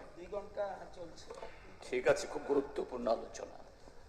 মাননীয় অর্থমন্ত্রীকে ধন্যবাদ, খুব পরিশ্রম করেছেন নিজেদের পক্ষে যুক্তি টানার জন্য। আপনাকে করতেই হবে, করেছেন, ঠিক আছে, কিন্তু আপনার কিছু যুক্তি দেখিয়েছেন যে ভ্যাকান্সি মানে 1 বছর থাকলেই যদি 1 বছর যদি পরে যদি মধ্যে যদি রিক্রুটমেন্ট না হয় এটা আর থাকে না। আরে শুনুন না, এত অধৈর্য কেন, এত অধৈর্য কেন? আপনি 1 বছরের মধ্যে রিক্রুট করতে পারেন না, this is your failure, it is your failure. কিন্তু এই পদ তো ক্রিয়েট করা হয়েছিল, that was a permanent post. সেই পার্মানেন্ট পোস্ট আপনি 1 বছর নানা কারণে, হতে পারে রিক্রুটমেন্ট বোর্ডের কারণে, হতে পারে আপনি ফাইন্যান্স থেকে রিক্রুটমেন্টের ক্লিয়ারেন্স দেননি, হয়নি, এই জন্য এটা অ্যাবলিশ হয়ে গেছে। This is the failure of the government, number 1। Number 2 বলছেন না, এখানে আমাদের প্রস্তাবে, মাননীয় ইসলামউদ্দিন সাহেবের প্রস্তাবে এখানে কোনো রিক্রুটমেন্ট হয় না, কথা বলা হয়নি। বলা হয়েছে বাল্ক অফ ভ্যাকান্সিস এটা পূরণ করা হোক। এই যে আপনি তথ্য দিয়েছেন, হ্যাঁ, তথ্য আপনি একদম অ্যাকুরেট দিয়েছেন।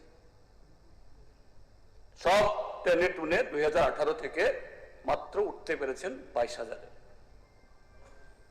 ঠিক আছে, তাহলে আরো আপনাকে 5,000 দিয়ে দিলাম। আচ্ছা, ঠিক আছে, হ্যাঁ, ঠিক আছে, ঠিক আছে, ঠিক আছে, ঠিক আছে, আমি জয়েন করেছেন তো একটু এইভাবে পাল্টাপাল্টি করতে থাকলে আপনাকে ডিস্টার্ব করছি না আমি, আপনি বলুন।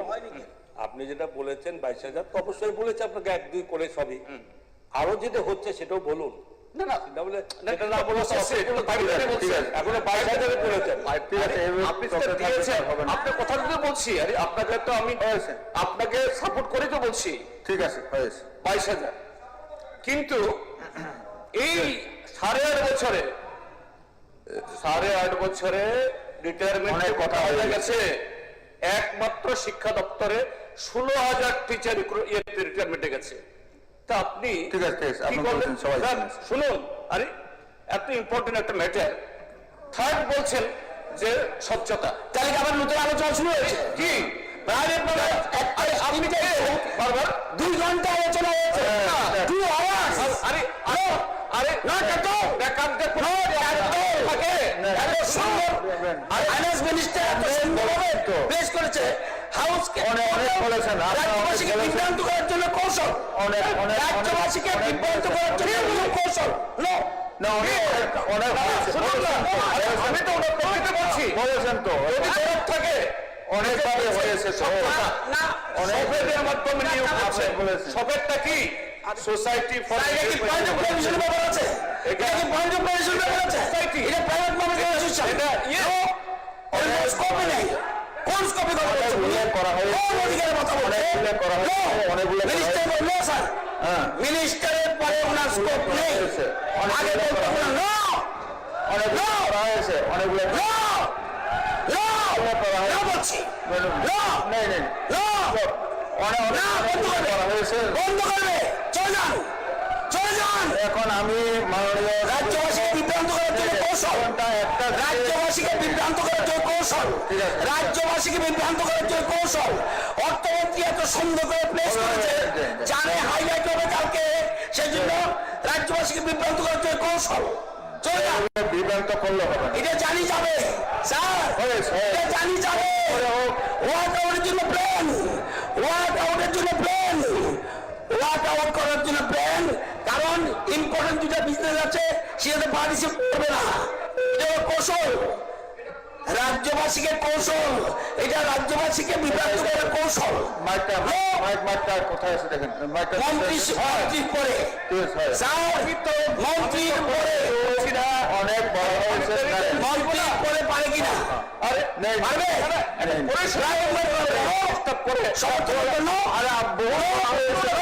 ওনাকে বসেন আপনি। আমি বলবো, আমি বলছি আপনাকে বসুন। দেওয়া হয়েছে। বসুন। ঠিক আছে, আমি তো শেষ বসুন। আমি শেষ করছি। বসুন। শেষ নয়, আমি শেষ করছি। বসুন। আমি বলছি না, বসুন। আরে নো, আপনি কথা বলতে স্কোপ নেই। অনেক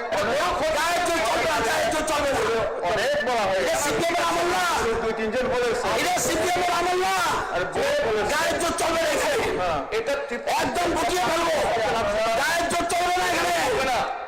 ভোট দাদাগিরি করেছেন, ঠিক আছে, ৩৫ বছর ভোট দাদাগিরি করেছেন, অনেক অন্যায় করেছেন, অনেক পাপ করেছেন, ক্রাইম করেছেন, কোনো কথা বলবেন না, কোনো কথাই বলবেন না। আরে কেউ একদম স্টপ, একদম স্টপ, একদম না এলপি সাহেব বন্ধ করুন। আরে কি বলুন লাগে, ওনাকে বলুন লাগে, ওনাকে শুনুন, বসো, এলপি সাহেব বসো, বসেন বসেন বসো, এখন বসো। না, এখন আমি মাননীয় সদস্য শ্রী ইসলামউদ্দিন কর্তৃক উত্থাপিত রেজলিউশনটি বুথে দিচ্ছি। রেজলিউশনটি হলো এই বিধানসভা সর্বশক্তিক্রমে প্রস্তাব করছে যে অবিলম্বে রাজ্য সরকারের দপ্তরগুলিতে বিভিন্ন শ্রেণীর সমস্ত শূন্য পদ দ্রুত পূরণে উদ্যোগ গ্রহণ করুক। যারা এই প্রস্তাবের পক্ষে আছেন তারা হ্যাঁ বলবেন, যারা এই প্রস্তাবের বিপক্ষে আছেন তারা না বলবেন। আমি মনে করি যারা না বলেছেন তারাই সংখ্যাগরিষ্ঠ,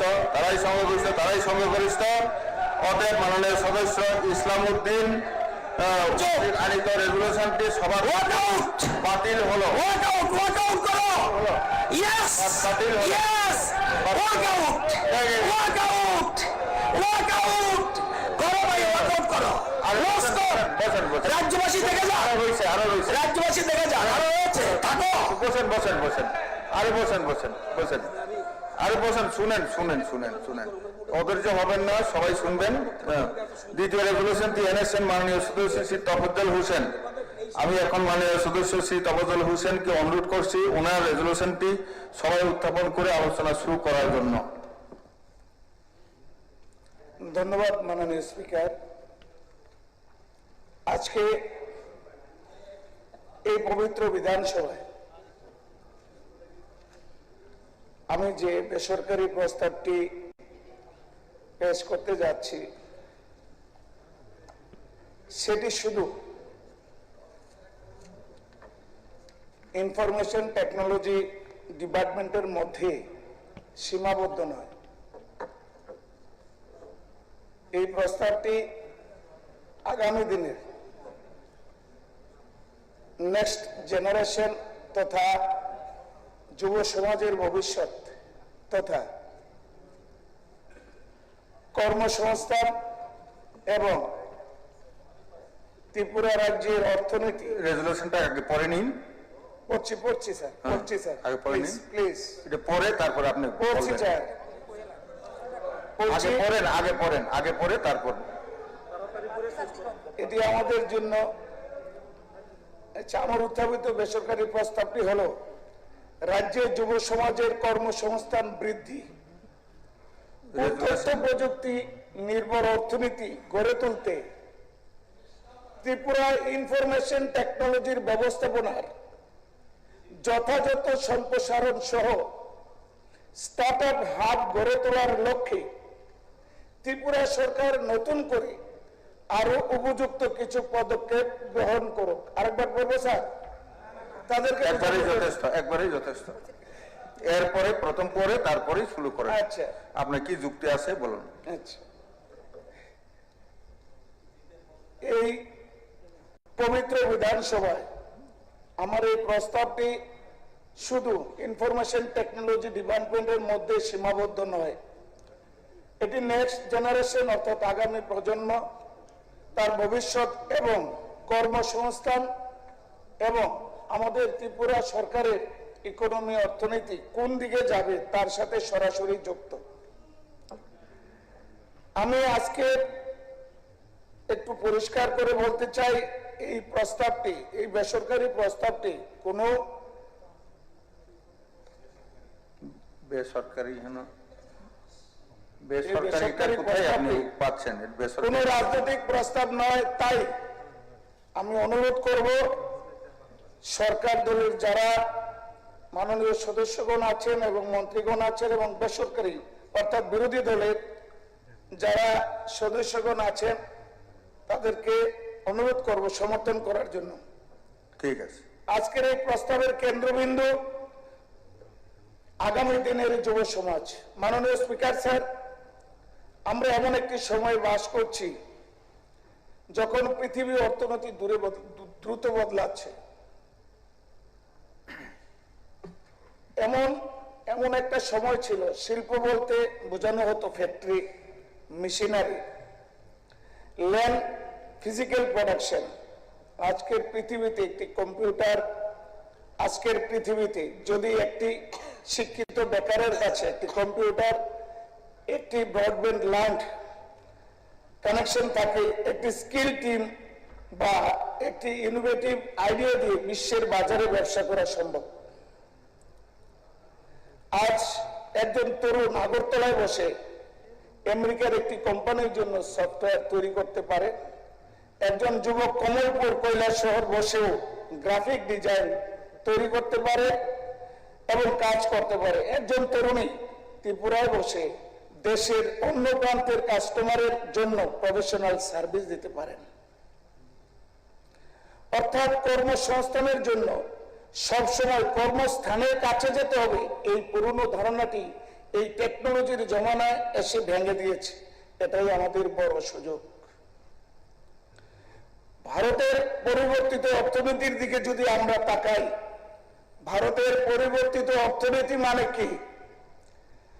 মাননীয় স্পিকার স্যার, আমরা ভারতবর্ষ স্বাধীন হয়েছে, আমরা 80 বছরে পা দিয়েছি। এই 80 বছরে ভারতবর্ষের দিল্লির মসনদে অনেক প্রধানমন্ত্রী এলেন আর গেলেন, কিন্তু আমাদের বিশ্বনেতা নরেন্দ্র মোদীজি যখন 2014 সালে দিল্লির মসনদে তিনি বসলেন, তাহলে আজকে 80 বছর ধরে ভারতবর্ষের ইকোনমি 24 নাম্বার, 23 নাম্বার, 17 নাম্বার, অর্থাৎ 12 নাম্বার, 15 নাম্বারে ছিল। যখন আমার যশস্বী প্রধানমন্ত্রী নরেন্দ্র মোদীজি 2014 সালের পর আজকের দিনে ওনার অক্লান্ত পরিশ্রম এবং টার্গেটের জন্য ভারতবর্ষের ইকোনমি অর্থনীতি এখন 4 নম্বরে পৌঁছেছে। তার কারণ আজ ভারত বিশ্বের অন্যতম গুরুত্বপূর্ণ টেকনোলজি এবং স্টার্টআপ ইকোসিস্টেমে পরিণত হয়েছে। কার জন্য? আমার নরেন্দ্র মোদীজির যে দূরদর্শী নেতৃত্ব, তার জন্য আজকে ভারতবর্ষের অর্থনীতিতে 4 নম্বরে। সরকারি তথ্য অনুযায়ী 31 মার্চ 2026 পর্যন্ত দেশে ডিপিআইআইটি দ্বারা স্বীকৃত প্রায় 2 লক্ষের উপরে স্টার্টআপ স্বীকৃতি পেয়েছে। এই 2 লক্ষ স্টার্টআপের মাধ্যমে 23 লক্ষ ভারতবর্ষের বেকারের কর্মসংস্থান হয়েছে। তাই এফওয়াই দ্বারা 2025 এবং 26 সনে 55,000 স্টার্টআপ এফওয়াই দ্বারা স্বীকৃতি পেয়েছে। তাই 2024 সালে শেষ নাগাদ ভারতবর্ষে স্টার্টআপ 51%-এরও বেশি 2 টায়ার 3 টায়ার শহর থেকে এসছে।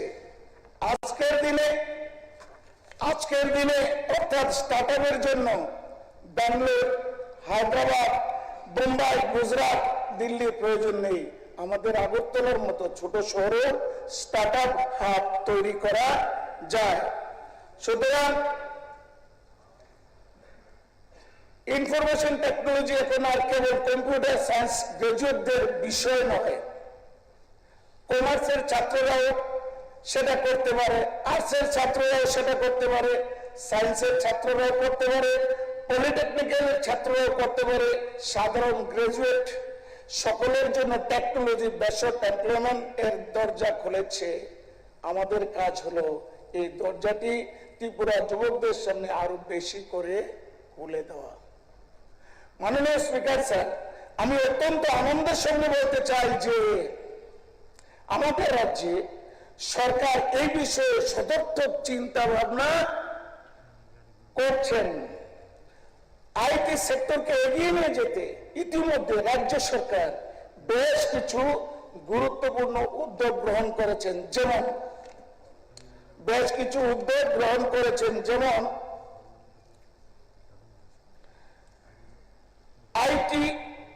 আইটিএস পলিসি पॉलिसी 2022 से digital transformation of government services, digital infrastructure development, capacity building, training and skilled development एवं त्रिपुरा के आईटीएस इन्वेस्टमेंटेर जन्य अट्रैक्टिव लोकेशन हिसेबे गড়ে তোলা হচ্ছে।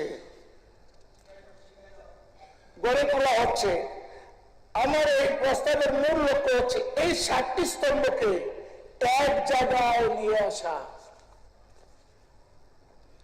আমি এই হাউস থেকে ত্রিপুরা সরকারের কাছে প্রস্তাব রাখতে চাই, আগরতলা একটি পূর্ণাঙ্গ Tripura startup and innovation hub স্থাপন করা হোক। রাজ্যে একজন তরুণ যেন এটা না বলতে পারে যে আমার একটা আইডিয়া আছে, একজন তরুণ যেন বলতে পারে আমার একটা কোম্পানি আছে। শুধু আগরতলা কেন্দ্রিক আইটি ডেভেলপমেন্ট করলে চলবে না, ত্রিপুরার ট্যালেন্ট আগরতলাতেই সীমাবদ্ধ নয়, ত্রিপুরার ট্যালেন্ট আগরতলাতে সীমাবদ্ধ নয়। ধর্মনগর, কাঞ্চনপুর, আমবাসা, খোয়াই, উদয়পুর, বিলোনিয়া সহ রাজ্যের প্রতিটি অঞ্চলে আমাদের মেধাবী তরুণ তরুণী রয়েছে। তাই আমি প্রস্তাব করছি প্রতিটি জেলা সদর পর্যায়ক্রমে district digital and startup facilitation centre তৈরি করা হোক, যেখানে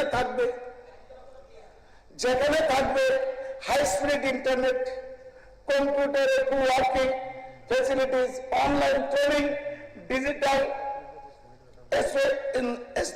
sponsorship programme, government e service training, startup counselling এবং ভার্চুয়াল মনিটরিং। এতে আগরতলা না এসেও একজন তরুণ স্টার্টআপ ইকোসিস্টেমের সঙ্গে যুক্ত হয়ে যুক্ত হতে পারেন। আমি মনে করি এটি ত্রিপুরার জন্য অত্যন্ত গুরুত্বপূর্ণ একটি উদ্যোগ হতে পারে। আমরা আইটি কোম্পানিগুলোকে আহ্বান জানাতে পারি, come to Tripura and hire from Tripura. মাননীয় স্পিকার স্যার, আজকে আইটি ইন্ডাস্ট্রিগুলো আগামী দিনের জন্য যে স্কিল চাইছে তা 5 বছর আগে স্কিলের সঙ্গে এক নয়। আর্টিফিশিয়াল ইন্টেলিজেন্স দ্রুত ইন্ডাস্ট্রির চরিত্র বদলে দিচ্ছে। Scout technology, cyber security, data analytic, automation, blockchain এসব এখন আর শুধু বড় শহরের বিষয় নয়। তাই আমাদের যুবকদের শুধু বেসিক কম্পিউটার ট্রেনিং দিলে হবে না, আমাদের লক্ষ্য হওয়া উচিত degree to skill, skill to job, job to entrepreneurship. অর্থাৎ ডিগ্রি থাকবে, তার সঙ্গে ইন্ডাস্ট্রি রেডি স্কিল থাকবে, তারপর এমপ্লয়মেন্ট এন্টারপ্রেনারশিপের সুযোগ থাকবে।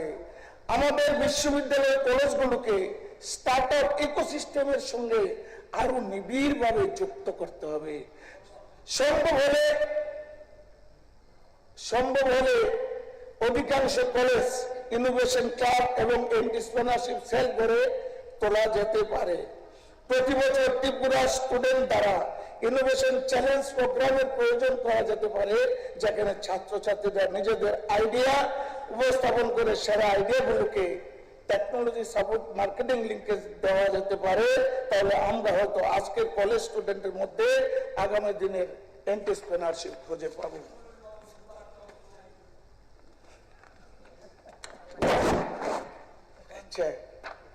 আমাদের 10টা লক্ষ্য শুধু বলে শেষ করবো মাননীয় স্পিকার স্যার।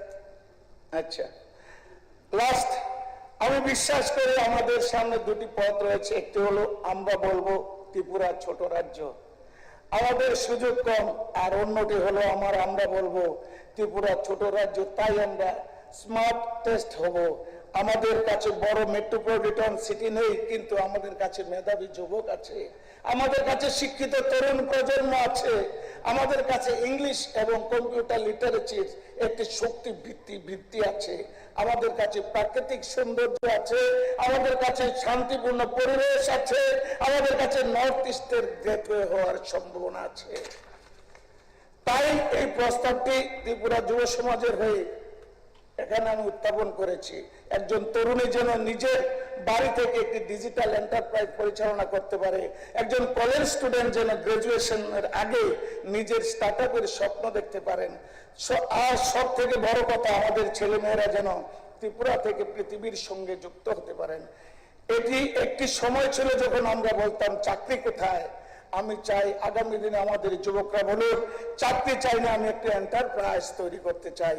আমি চাই এমন একটি দিন আসুক দেশের অন্য প্রান্তের তরুণরা কাজের সন্ধানে ত্রিপুরা আসে। একটি সময় ছিল যখন আমরা অন্য রাজ্যের ডেভেলপমেন্টের মডেল অনুসরণ করতাম, কিন্তু আমি চাই আগামী দিনে অন্য রাজ্য থেকে ত্রিপুরার মডেল আসুক। মাননীয়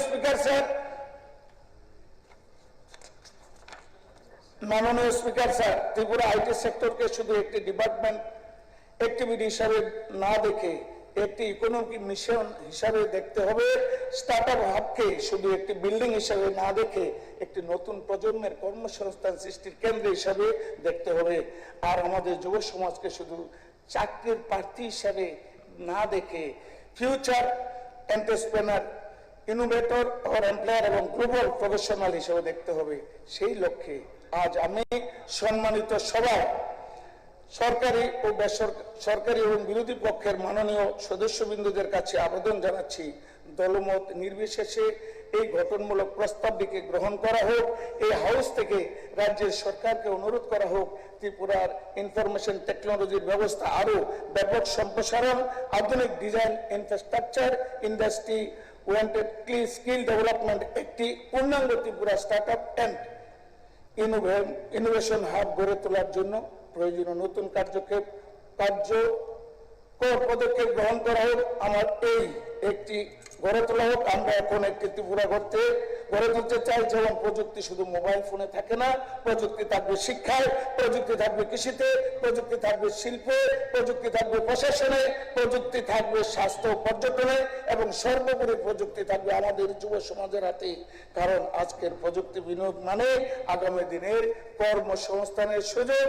আজ এই জন্য এই তরুণদের স্কিল ডেভেলপমেন্ট আগামী দিনে একটি পরিবার অর্থনৈতিকভাবে শক্তিশালী করা, আর আজ একটি স্টার্টআপের সুযোগ দেওয়া মানে আগামী দিনের বহু মানুষের কর্মসংস্থানের দরজা খুলে দেওয়া। এই বিশ্বাস নিয়ে আমি আশা করি এই প্রস্তাবটি মূল উদ্দেশ্যের সঙ্গে এই হাউজের সকলের একমত হবেন এবং আজ সংশ্লিষ্ট দপ্তরের মাননীয় মন্ত্রী ওনার বক্তব্যের প্রয়োজনীয় কার্যকর পদক্ষেপ গ্রহণের আশ্বাস দেবেন। মাননীয় স্পিকার, এই কটি কথা বলে আমার আনিত বেসরকারি প্রস্তাবটি এখানে উত্থাপিত করলাম এবং আপনার মাধ্যমে আমি সবাইকে অনুরোধ করব এই প্রস্তাবটি সবাই গ্রহণ করার জন্য। ধন্যবাদ মাননীয় স্পিকার স্যার। আলোচনায় কি অংশগ্রহণ করবেন?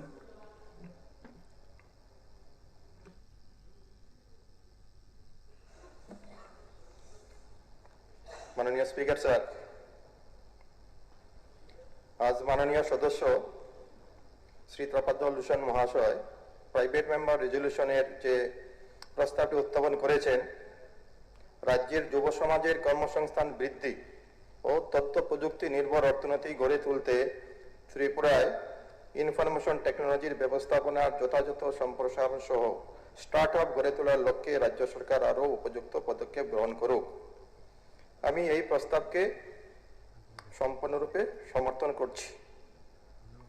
এই সমর্থনের সঙ্গে আমি আমার কয়েকটা যুক্তি, এটাকে আরো যাতে শক্তিশালী করা যায় এবং বর্তমানে আমাদের ত্রিপুরার সরকারের যে তথ্য প্রযুক্তি দপ্তর রয়েছে সেখানে আমরা কোন জায়গায় রয়েছি এবং আগে কি কি করা যেতে পারে তার আমি কয়েকটা সাজেশন দিচ্ছি। তথ্য প্রযুক্তির যুগে ত্রিপুরার মতো একটি রাজ্যে IT enabled services, startup, artificial intelligence, data analytics, cyber security, BPO এবং ই কমার্স এবং ডিজিটাল সার্ভিসের মাধ্যমে নতুন কর্মসংস্থানের সৃষ্টি যথেষ্ট সম্ভাবনা রয়েছে। কিন্তু প্রশ্ন হচ্ছে স্টার্ট আপ হাব এর ঘোষণা করলে কি যুবকদের কর্মসংস্থান হবে? তার জন্য একটি সম্পূর্ণ আইটি ইকোসিস্টেম গড়ে তোলা দরকার। আমি মনে করি আমাদের আলোচনার কেন্দ্রবিন্দু হওয়া উচিত ঘোষণা নয়, কতজন যুবকের স্থায়ী ও পদমর্যাদাপূর্ণ কর্মসংস্থানের সৃষ্টি হলো সেটি। প্রথমত, আইটি শিক্ষার সঙ্গে কর্মসংস্থানের সরাসরি সংযোগ তৈরি করতে হবে। রাজ্যে প্রতি বছর বহু ছাত্রছাত্রী কম্পিউটার সায়েন্স, আইটি, ইঞ্জিনিয়ারিং এবং অন্যান্য প্রযুক্তিগত বিষয় নিয়ে পড়াশোনা করছেন, কিন্তু তাদের বড় অংশ চাকরির সন্ধানে বেঙ্গালুরু, হায়দ্রাবাদ, পুনে, চেন্নাই, দিল্লি অন্য রাজ্যে চলে যেতে হচ্ছে। আমাদের লক্ষ্য হওয়া উচিত study in Tripura, work in Tripura. কিন্তু রাজ্যের কলেজ, বিশ্ববিদ্যালয়, এনআইটি এবং অন্যান্য কারিগরি শিক্ষা প্রতিষ্ঠানের সঙ্গে আইটি ইন্ডাস্ট্রির সরাসরি সংযোগ নেই। ফাইনাল ইয়ার থেকে ইন্টার্নশিপ, এন্টারপ্রেনিয়ারশিপ এবং ইন্ডাস্ট্রি ওরিয়েন্টেড ট্রেনিং এবং ক্যাম্পাস রিক্রুটমেন্টের ব্যবস্থা এখানে না বললেই চলে। দ্বিতীয়ত, স্টার্ট আপ মানে শুধু রেজিস্ট্রেশন নয়, কতগুলি স্টার্ট আপ রেজিস্ট্রেশন হয়েছে এই সংখ্যা দিয়ে সাফল্য বিচার করলে হবে না। সরকারকে বিধানসভায় জানাতে হবে কতগুলি স্টার্ট আপ বর্তমানে কাজ করছে, কতগুলি স্টার্ট আপ গত 3 বা 5 বছরের পরেও এখনো টিকে রয়েছে, কাজ করছে। কতজন যুবককে প্রকৃতপক্ষে কর্মসংস্থান দেওয়া হয়েছে, কতগুলি স্টার্ট আপ রাজ্য সরকারের আর্থিক সহায়তা পেয়েছে এবং সেই স্টার্ট আপগুলির মধ্যে কতগুলি আগরতলার বাইরে কাজ করছে। স্টার্ট আপের সাফল্যর আসল মাপকাঠি রেজিস্ট্রেশন নয়, সার্ভাইভাল, ইনভেস্টমেন্ট, টার্নওভার এবং এমপ্লয়মেন্ট জেনারেশনের মধ্যে দিয়ে। তৃতীয়ত হচ্ছে স্টার্ট আপ হাবগুলি আগরতলা কেন্দ্রিকই হলে চলবে না, যেটা মাননীয় বিধায়ক বলেছেন ওনার আলোচনাতে। ত্রিপুরা মানে আগরতলা নয়, ধর্মনগর, কৈলাসহর, রামবাসা, খোয়াই, উদয়পুর, বিলোনিয়া অন্যান্য মহকুমার শিক্ষিত যুবক যুবতীরা যাতে সমান সুবিধার অধিকারী হন। তাই আমি প্রস্তাব করছি প্রতিটি জেলায় পর্যায়ক্রমে district start up IT facilitation centre গড়ে তোলা হোক। সেখানে high speed internet, coworking space, incubation, legal assistant, accounting support এবং ব্যাংক ক্রেডিট ফ্যাসিলিটির ব্যবস্থা করতে হবে। চতুর্থত, সরকারকে আইটি কর্মসংস্থানের বাজার তৈরিতে ভূমিকা গ্রহণ করতে হবে। রাজ্য সরকার বিভিন্ন দপ্তরে software development, data management, digitisation, GIS mapping, website maintenance, cyber security, call centre এবং হেল্প ডেস্ক এবং অন্যান্য আইটি রিলেটেড কাজের যে বিপুল অর্থ ব্যয় করা হচ্ছে, এই কাজগুলির একটি নির্দিষ্ট অংশ ত্রিপুরা বেসড আইটি কোম্পানিজকে এবং এলিজিবল স্টার্টআপকে দেওয়ার জন্য একটা স্বচ্ছ প্রকিউরমেন্ট পলিসি আমাদেরকে করতে হবে। অর্থাৎ government should not only promote startup, government should also create a market for the startups in Tripura. এর ফলে রাজ্যের অর্থ রাজ্যের মধ্যে থাকবে এবং স্থানীয় যুবকদের কর্মসংস্থান সৃষ্টি হবে। পঞ্চমত, বিপিও এবং ওয়ার্ক ফ্রম হোম ত্রিপুরার সম্ভাবনাকে কাজে লাগাতে হবে। ত্রিপুরার শিক্ষিত যুব সমাজ বাংলা, ইংরেজি, হিন্দি সহ একাধিক ভাষায় কাজ করতে সক্ষম। এই মানব সম্পদকে কাজে লাগিয়ে BPO, customer support, back office service, accounting service, medical transcription, digital content এবং রিমোট আইটি সার্ভিসের ক্ষেত্র গড়ে তোলা সম্ভব। বড় আইটি ও বিপিও সংস্থাগুলিকে ত্রিপুরায় আনার জন্য ত্রিপুরা সরকারকে ইনসেন্টিভের ব্যবস্থা করতে হবে। কোম্পানিগুলি যদি ত্রিপুরায় 100, 200 বা 500 যুবক বা যুবতীকে কর্মসংস্থান দেয়, তাহলে সেই কর্মসংস্থানের ভিত্তিতে তাদের সেই সুবিধাটুকু দেওয়া বিবেচনা করা দরকার। ষষ্ঠত, নতুন প্রযুক্তির জন্য এখন থেকে যুবকদের প্রস্তুত করতে হবে। বিশ্বের আইটি সেক্টরে দ্রুত পরিবর্তন হচ্ছে। আর্টিফিশিয়াল ইন্টেলিজেন্স এবং মেশিন লার্নিং এবং ক্লাউড কম্পিউটিং এর যে বিস্তার হচ্ছে, সেটার জন্য যে ধরনের ব্যবস্থা আমাদের এডুকেশন সিস্টেমের মধ্যে করা দরকার, সেখানে দুটো উদাহরণ আমি দিতে চাই। একটা আজকে সকালবেলা প্রশ্নোত্তর পর্বে আলোচনার সময় উল্লেখ হয়েছিল যে আমাদের যে 4 ইয়ার্স ডিগ্রি কোর্স, অনার্সের সঙ্গে যে আমাদের যে রিসার্চের যে ম্যাটারটা, সেই রিসার্চের দেখা গেছে যে প্রত্যেকটা কলেজের মধ্যে তাদের